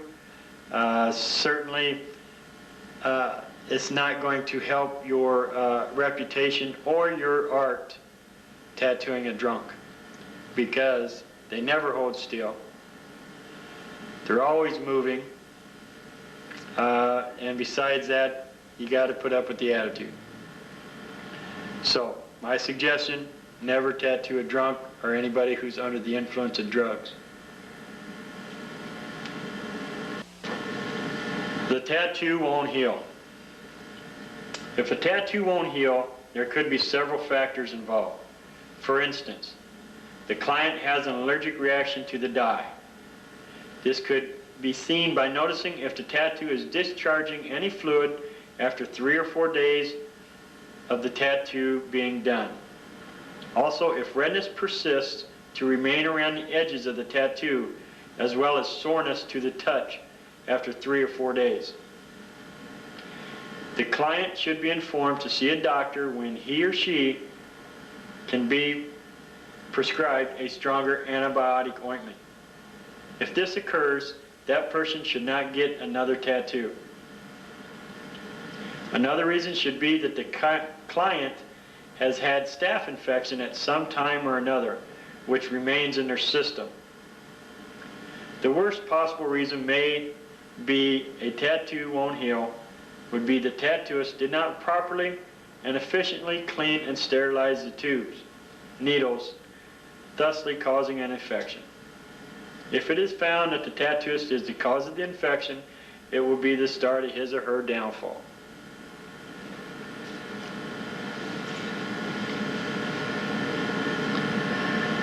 Causes and remedies. Allergic reaction. There is this, you can test the dyes first before you properly proceed with the tattooing, but this takes days. You should, or you could, take and do a dot in the area of each color and let it set for a couple days and see what happens. This is a way to check for allergic reactions. Staph infection in the system. If they've had staph infection in their life, most likely it will remain in their system, and when they get cut or hurt or scraped in any way, the staph infection tends to come out and they need stronger antibiotics, sometimes even medication. Not really enough time for it to heal properly. Be sure to give them the proper care instructions and give them an idea on how long the tattoo should take to heal. Use a stronger ointment. And dirty or unsterilized equipment. Please, no proper sterilization techniques.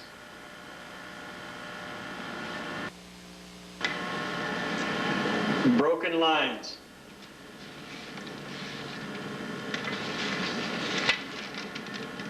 Broken lines can result due to several things.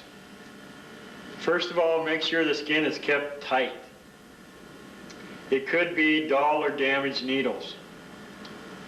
It could also be that you are not keeping an even depth, or you are lifting on the machine and not allowing the needle to penetrate evenly. Another thing might be you're moving too fast for proper penetration.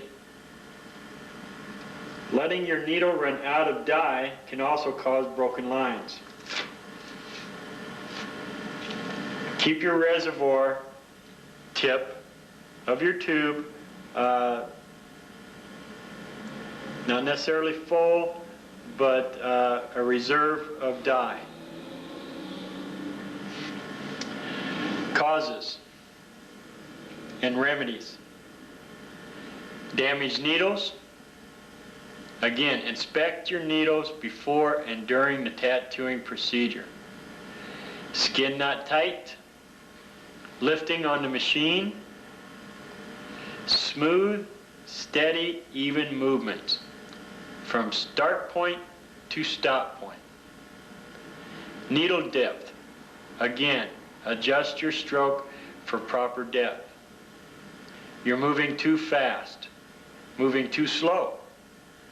Machine running out of die.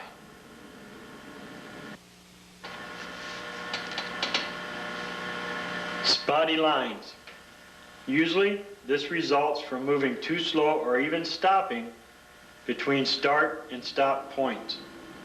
Again, the problem could be dull or damaged needles.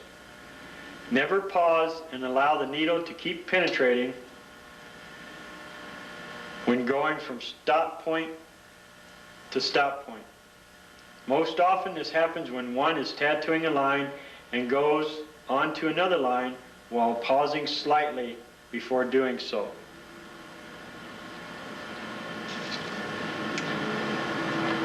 Causes and remedies. Pausing while machine is still running. Do not pause between your start point and your stop point. And when you get to your stop point, lift your machine away from the skin immediately. Do not allow the machine to keep running on the skin surface, as you will puddle, die.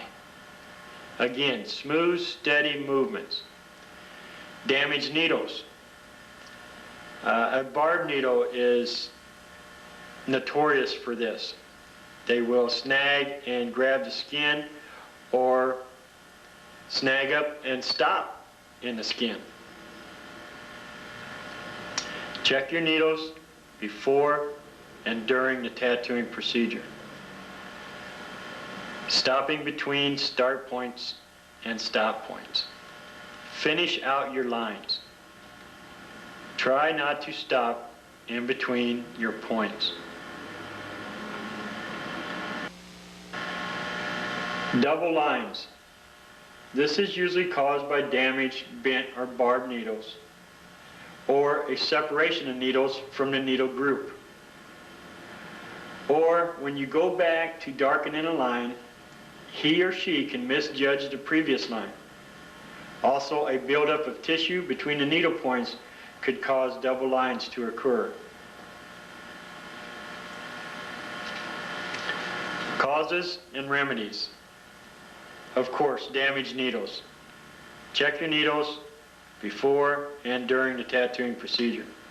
Needle separation. Needle separation can be caused from snagging, loading your needle into the tube. You get caught and maybe pull it away from the other needle grouping. Make sure your lines are done right the first time. Again, trying to reline and misjudging is probably the biggest culprit of this. So make sure that your lines are done right the first time.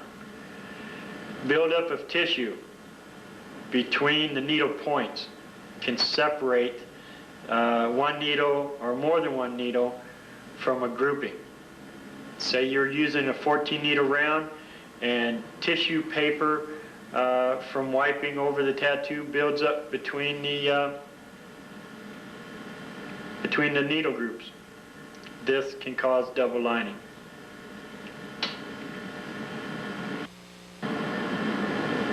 Fat lines. This is usually the result of dull or damaged needles. Separation of the needles is also a possibility. Other reasons could include penetrating too deep and buildup of tissue between the needle points. Causes and remedies, again, damaged needles. Separation of the needles.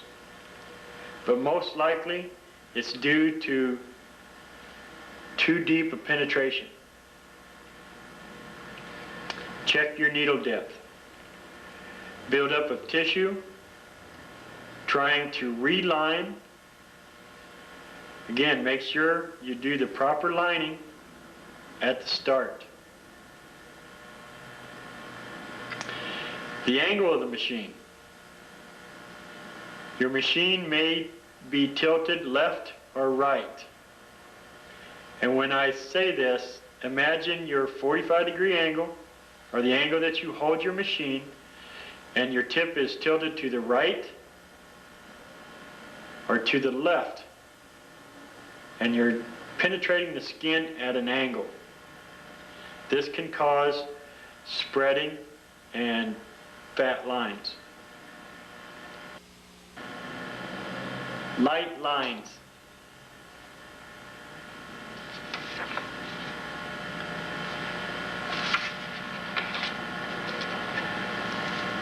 This could be the cause of several things.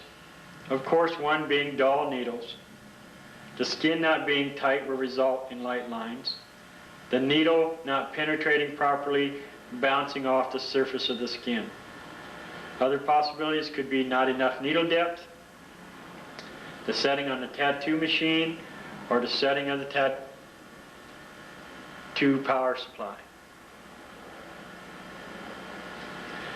Let's look at the causes and the remedies. Of course, obvious, dull or damaged needles. The skin not being tight during the tattooing procedure. Not enough needle depth. Adjust your stroke. Moving too quickly. Smooth, steady, even movements. Your speed too slow. Adjust your power supply.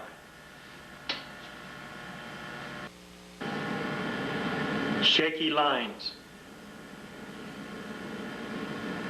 This could be caused by the customer moving around while you are tattooing. Your hand could be shaking, or there could be too much movement in the needle tip, or the tube could be loose. One other thing might be that the rubber bands are wore out. Let's look at the causes and the remedies. Again, your client moving around. Inform your client before you can do a proper and a good tattoo. They need to work with you as much as you work with them. They need to sit still. They need to be calm and in control. They need to breathe properly and not get all worked up and worked into a frenzy. Your hand shaking. This will happen. You need to be in control. You need to show your client that you are in control, that you are the boss, so to speak. Movement of the needle point. Check your equipment. Your tube is loose. Check the clasp on the tattoo frame, on the tattoo machine frame. Again, replace and repair machine and parts as needed.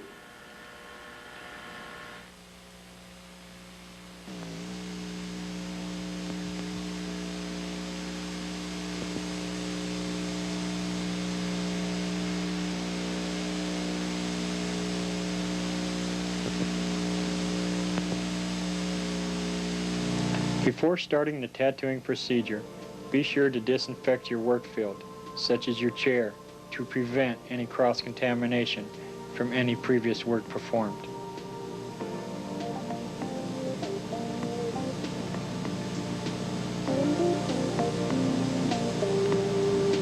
I suggest that you use a disinfectant spray such as this. Spray down your instrument tray, as well as any area that you might be working in, countertops, etc.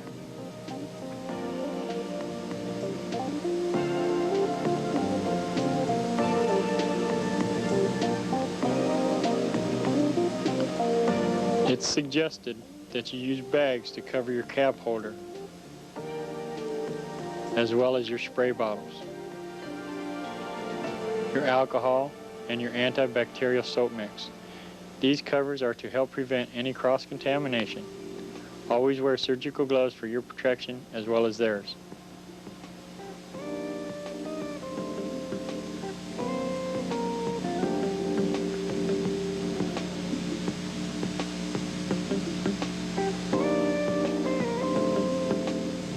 Carefully remove tube and needle from the sterilization pouch. Holding the tube in one hand and the needle in the other, carefully slide your needle into the tube and through the tip of the tube.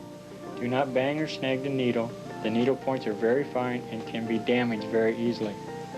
With your free hand, hold your machine and backslide your loop end of your needle and tube into your machine.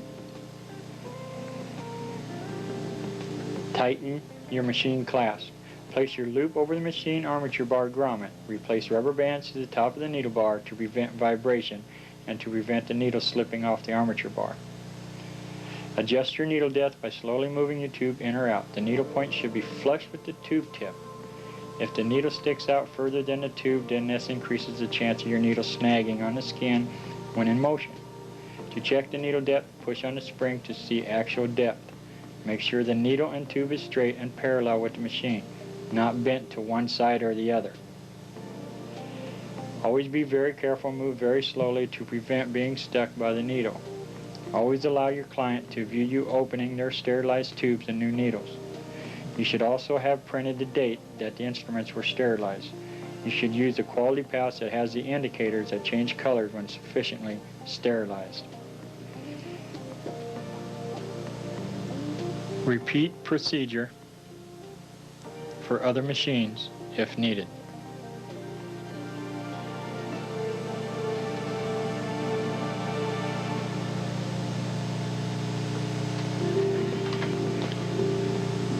In this tattooing procedure, I will be using a 3 needle tight and a 14 needle round.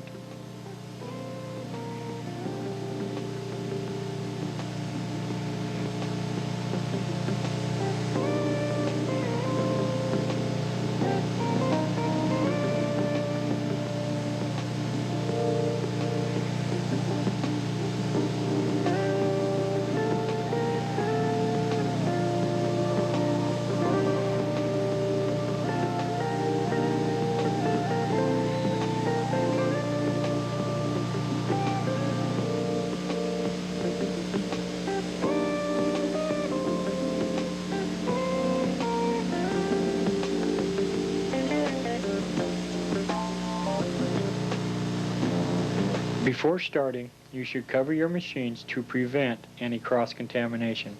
Remove one corner of the cover and place it over the machine, being very careful not to snag the needle tip. Even this can damage the point.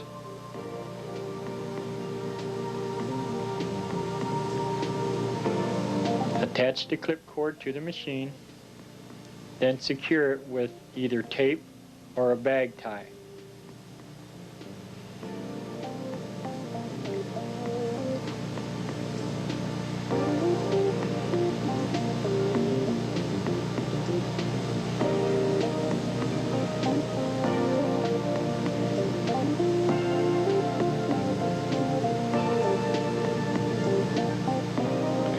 This will aid in the prevention of cross-contamination transferring onto your machine frame. Repeat for the other machines if needed.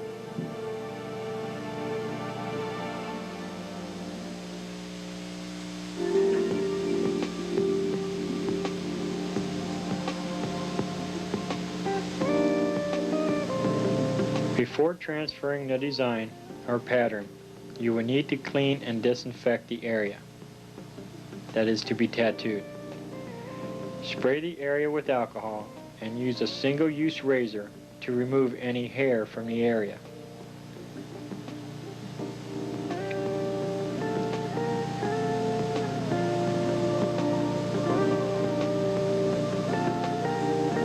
Be very careful as not to cut or scratch your client.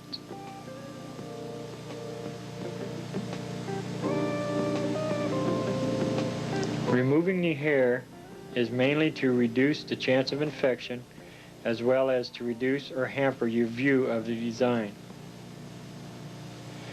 When finished, dispose of the razor properly.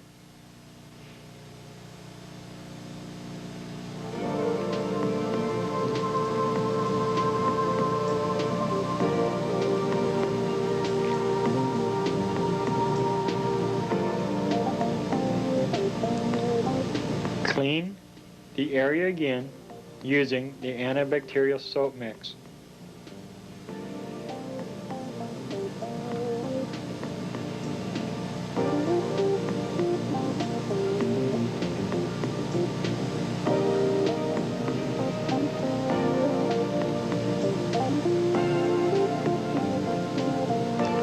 Pat or fan dry the area.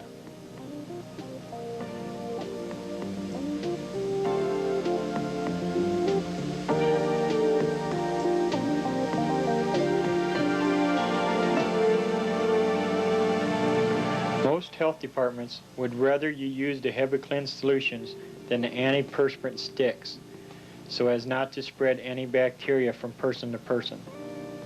Apply the solution with a sterile cotton ball. Be sure to cover a larger area than the design requires. The HebaCleanse will also disinfect the area and allow you a sterile work field.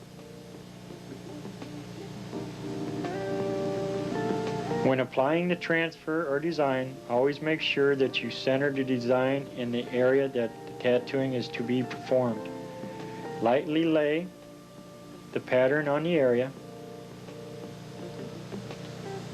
Apply even pressure to the transfer.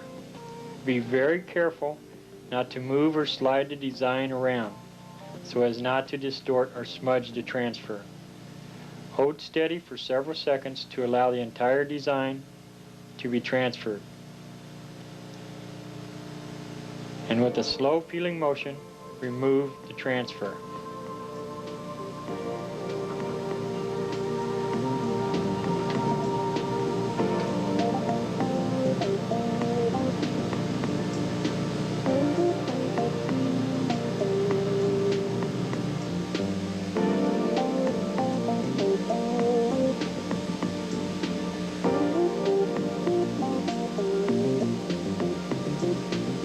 When starting the outline, you want to start at the bottom of the design and work your way up. If you start at the top of the design and work down, then you will damage or distort the transfer. As always, start at the bottom and work your way up. Find the start point and move with a downward stroke. Try to avoid working in an upward stroke, as this may increase the chances of snagging. Notice the position of my left hand under the arm, using my thumb and forefingers to stretch the skin. You want to keep the skin as tight as possible to allow proper penetration. Beginning at the bottom of the design, find your start point and your stop point. Start here, stop there. Move in a slow and steady stroke and go from one point to the next. Start, stop. I cannot stress enough importance on keeping the skin tight at all times. This will allow a smoother and cleaner looking line and reduce potential snagging. Notice the steady movement and the speed of the movement. Be very aware.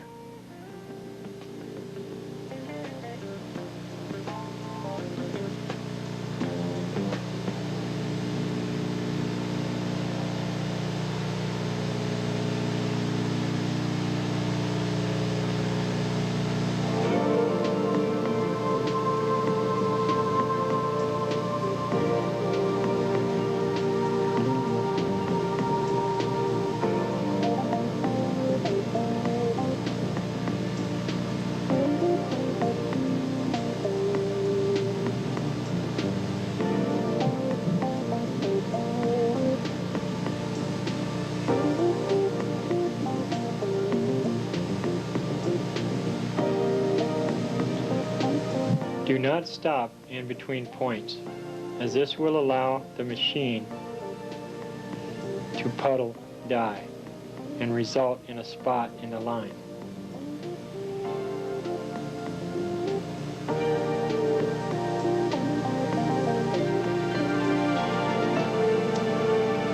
If you stop between points in the line, it will be very difficult to match up the lines again.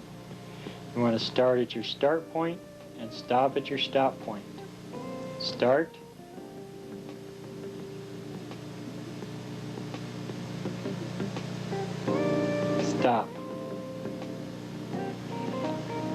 Notice the bottom 3 fingers on my tattooing hand.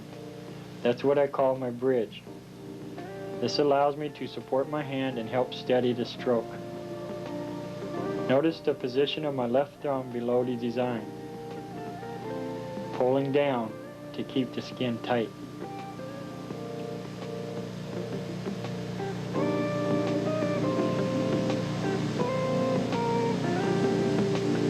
Start, stop. With this long line, be sure to find your start point and your stop point, which would be here, here, and here.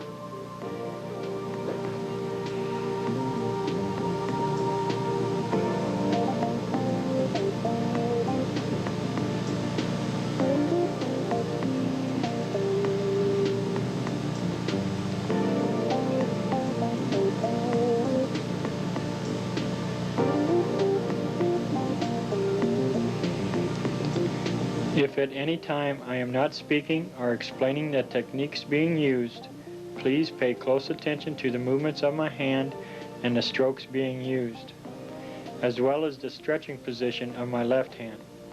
Remember, start point, stop point. We will at times be advancing ahead in the tape for timing purposes. There will be a time that the best teacher is to just watch.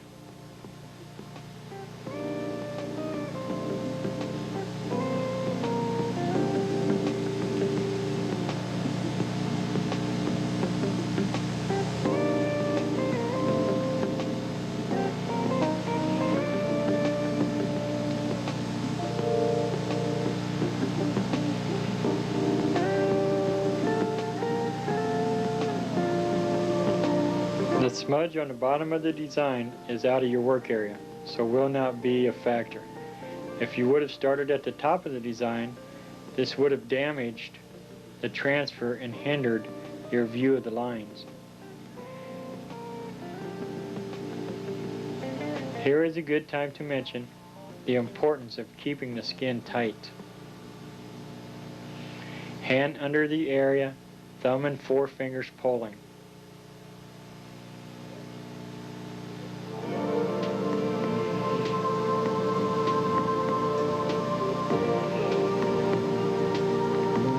Remember, start point, stop point.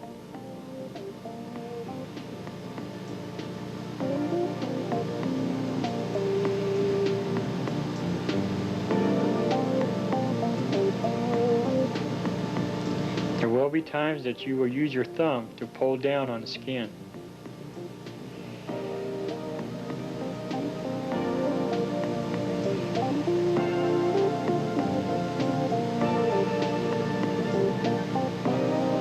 Grasping and keeping the skin tight as to prevent the needle from bouncing.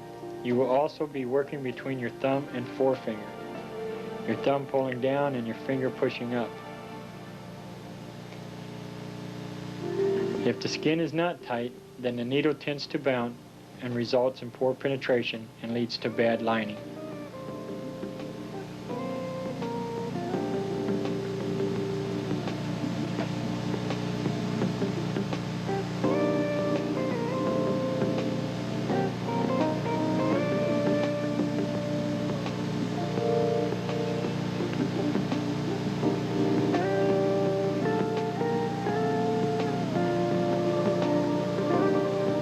For time purposes, we will be advancing ahead in the taping.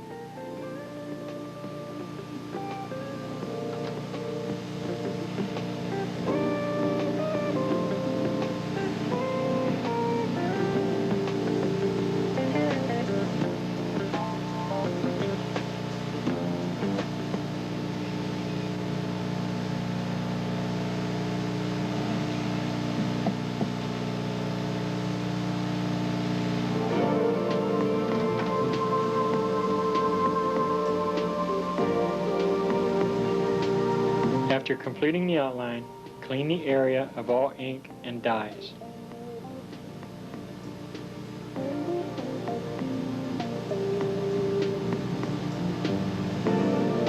Now it's not as important if you start at the top or the bottom, because you are not going to damage or distort the design.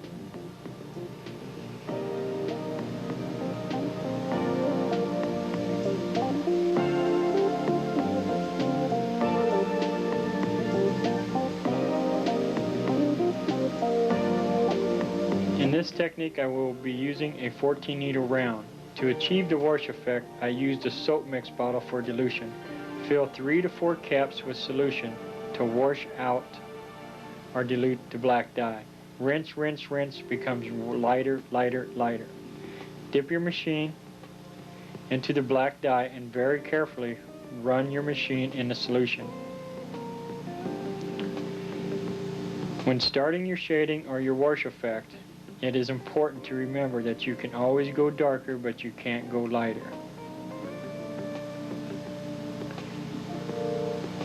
So with light pressure, begin working the area to be shaded.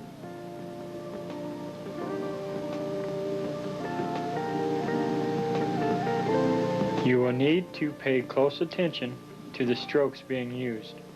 This stroke is called the flipping stroke.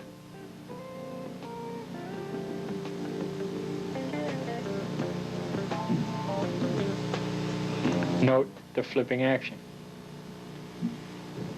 In this technique, the speed of your machine should be very low, and this will vary on your transformer.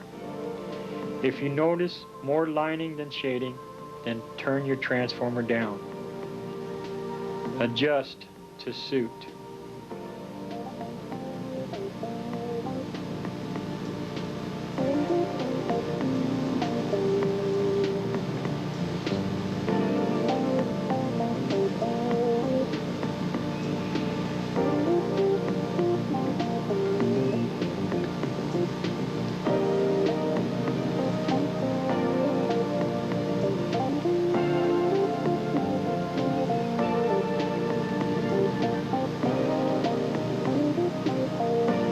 Again, watch the motion. In shading, it will be necessary to work in the upward stroke to achieve shape and definition.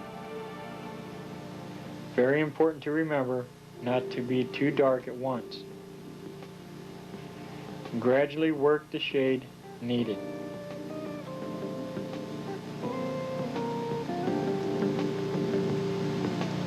Work the machine as you would a paintbrush.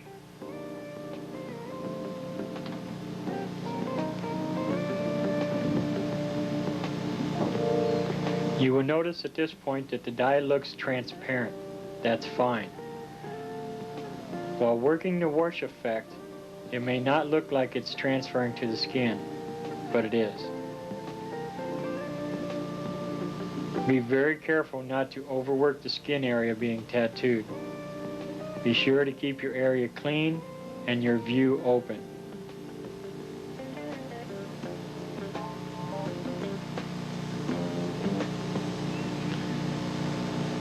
Again, notice the thumb and the forefinger. Stretching the skin, keeping it tight at all times. Now we want to achieve a translucent veil.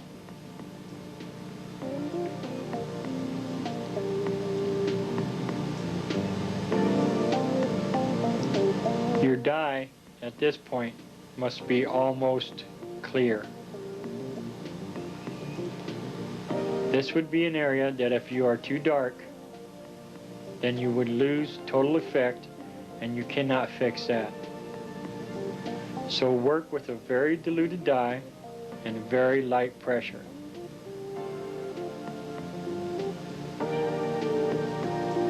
Just skimming the surface of the skin.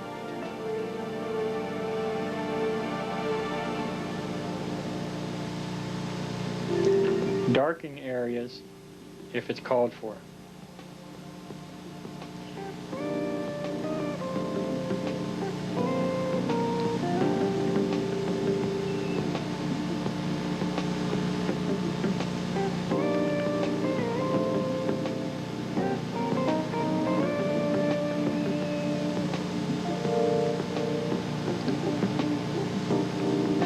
Again, if at any time I am not speaking or explaining the techniques being used, please pay close attention to the movement of my hand and the strokes being used.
Keep your area clean and free of any obstructions such as smears and excessive dye.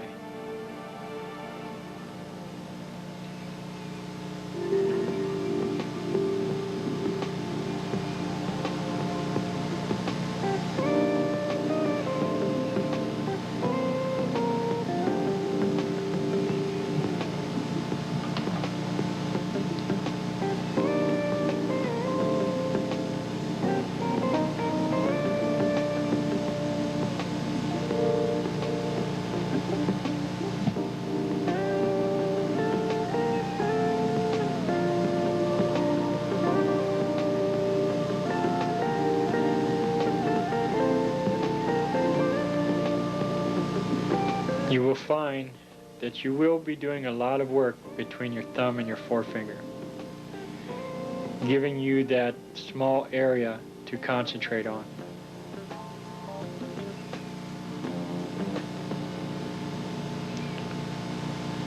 Again, the flipping motion, light pressure,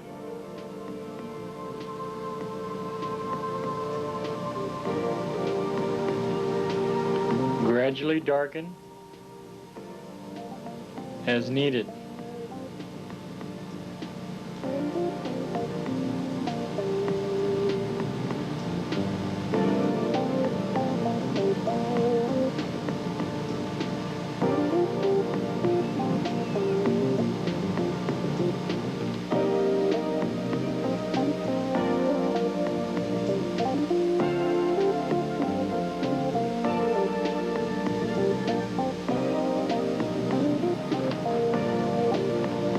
Pressure, stroke, movement, and speed of the machine will all have a bearing on the type of effect you will achieve. To avoid repeating myself over and over, the best teacher at times is to just watch.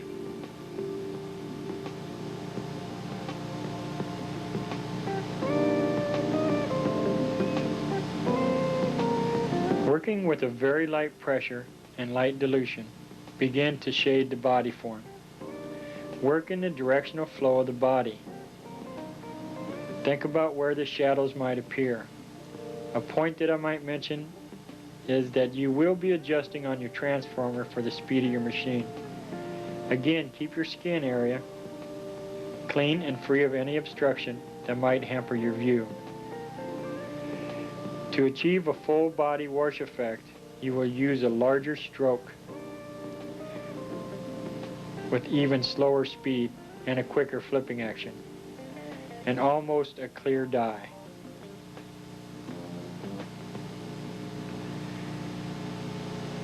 Just barely touching the surface of the skin, work in the direction of the flow of the shape that the body part should be.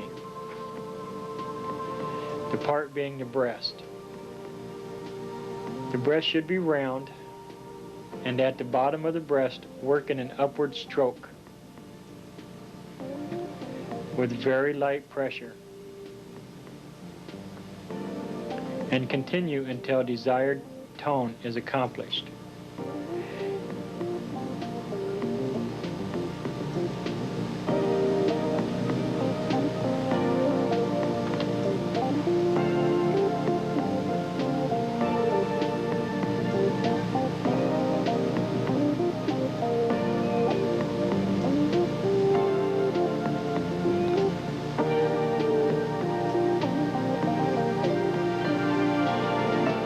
Again, the flipping motion, very light pressure.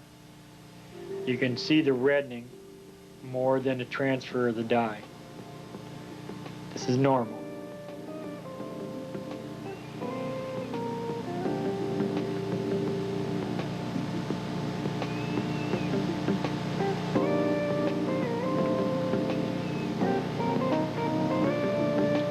Again, gradually advancing the tone of the gray from light to dark.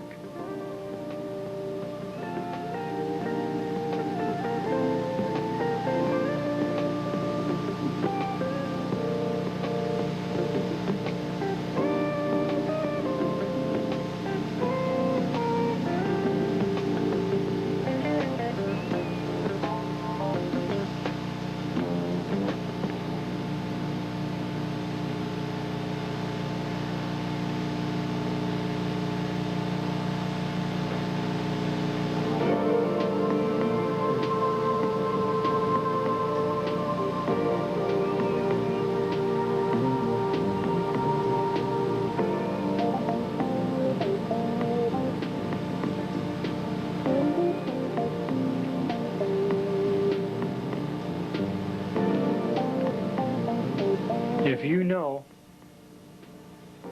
that the front side area flows in that direction and the back side area flows in the other direction, then work your machine in those directions.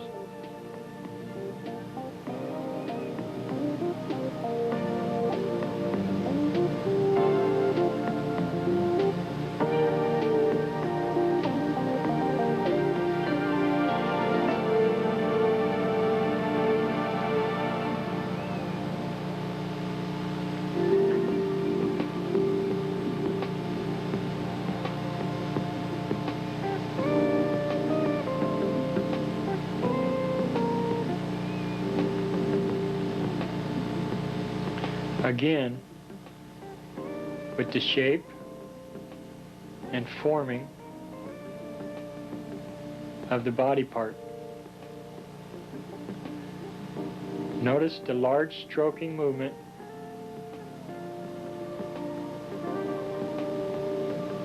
and the transparency of the dye. You want to enhance and create shadow and shape.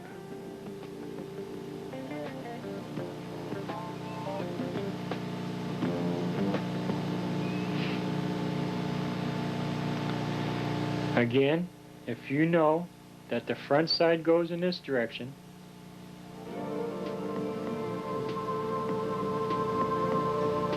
then move in that direction.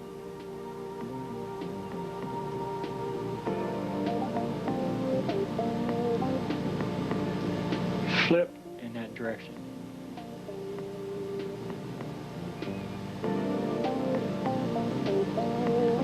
Again, very, very important to keep the skin tight at all times.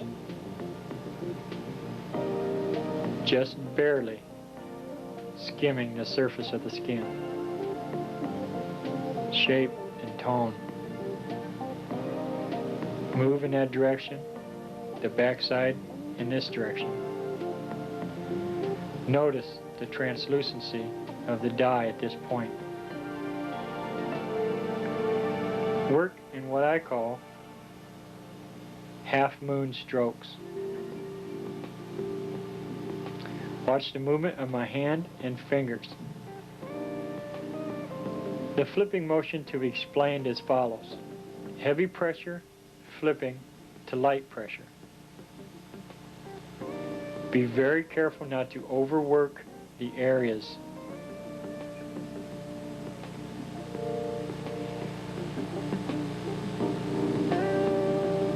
You do not want to drag your needle across the skin. You want to skim the surface of the skin.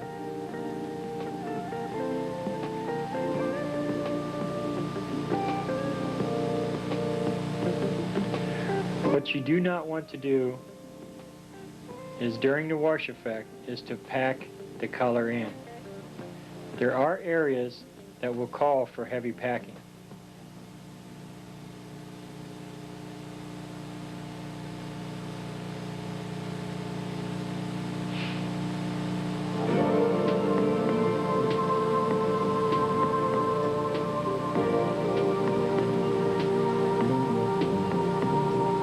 Flipping very lightly. Heavy pressure, light pressure. Just barely touching the surface of the skin. You do not want to penetrate too deep. Just lightly skimming the surface.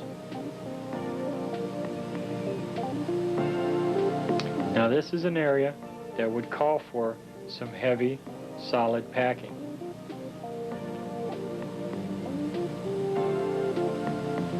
You need to be very careful not to damage the skin to the point of scarring.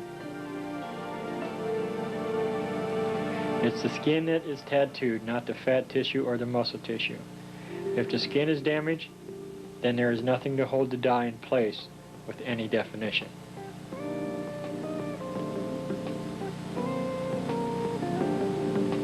Again, the best teacher at this time is to just watch, and we will be advancing forward in the taping.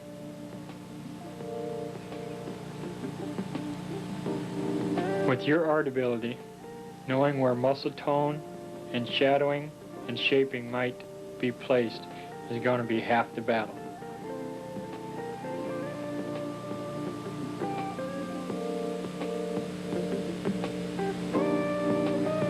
Coming back to finish the design, give the hip shape. Work in that directional flow, right to left. You can actually achieve a 3D effect. To finish, we will be covering the area to give the entire body color, wash color.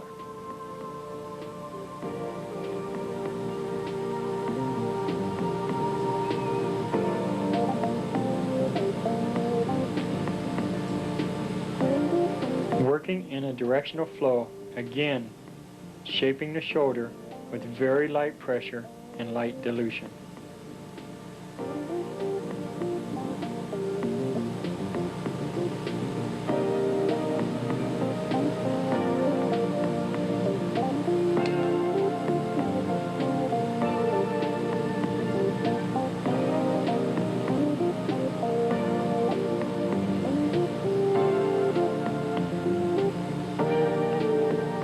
With the final shading, you want to be very aware as not to darken the area so much as to wipe out your detail shading.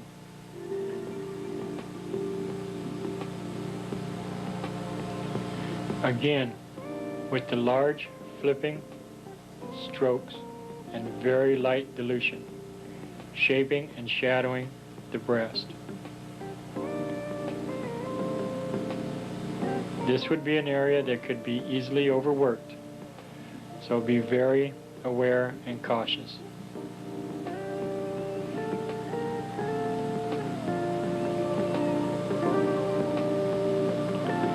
Moving on to the blade.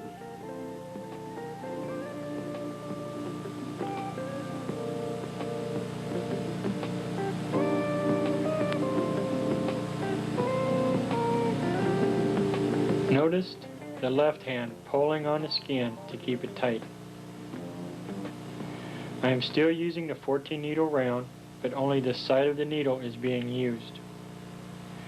Work between your thumb and your forefinger, again with very light pressure, shaping and defining the blade.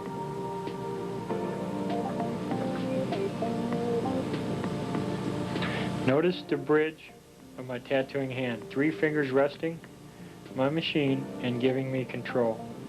The little fingers resting on the skin and the other 2 raising the machine off the skin area.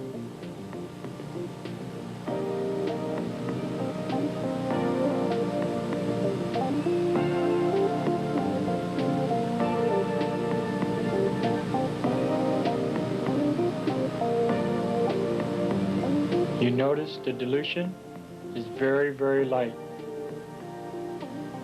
Just lightly skimming the surface of the skin.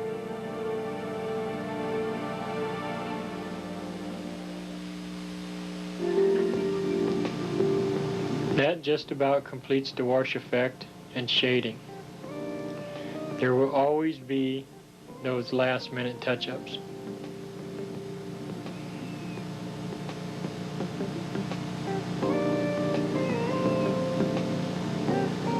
We will come back and finish the detailing with the 3-needle liner through the eyes, the mouth, the beadwork, as well as the headband, the finishing lines in the halter and the cape.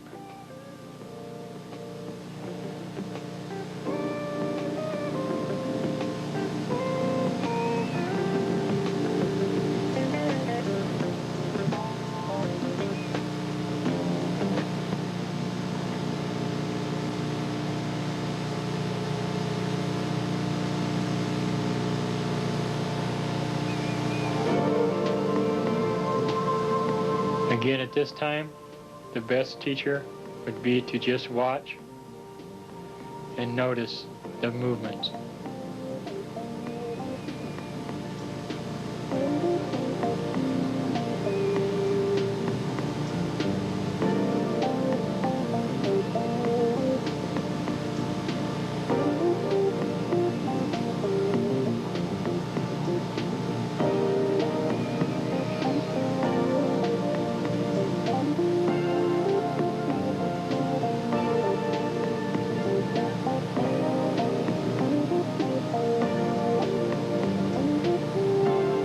Again, notice me pulling down on the skin with fingers.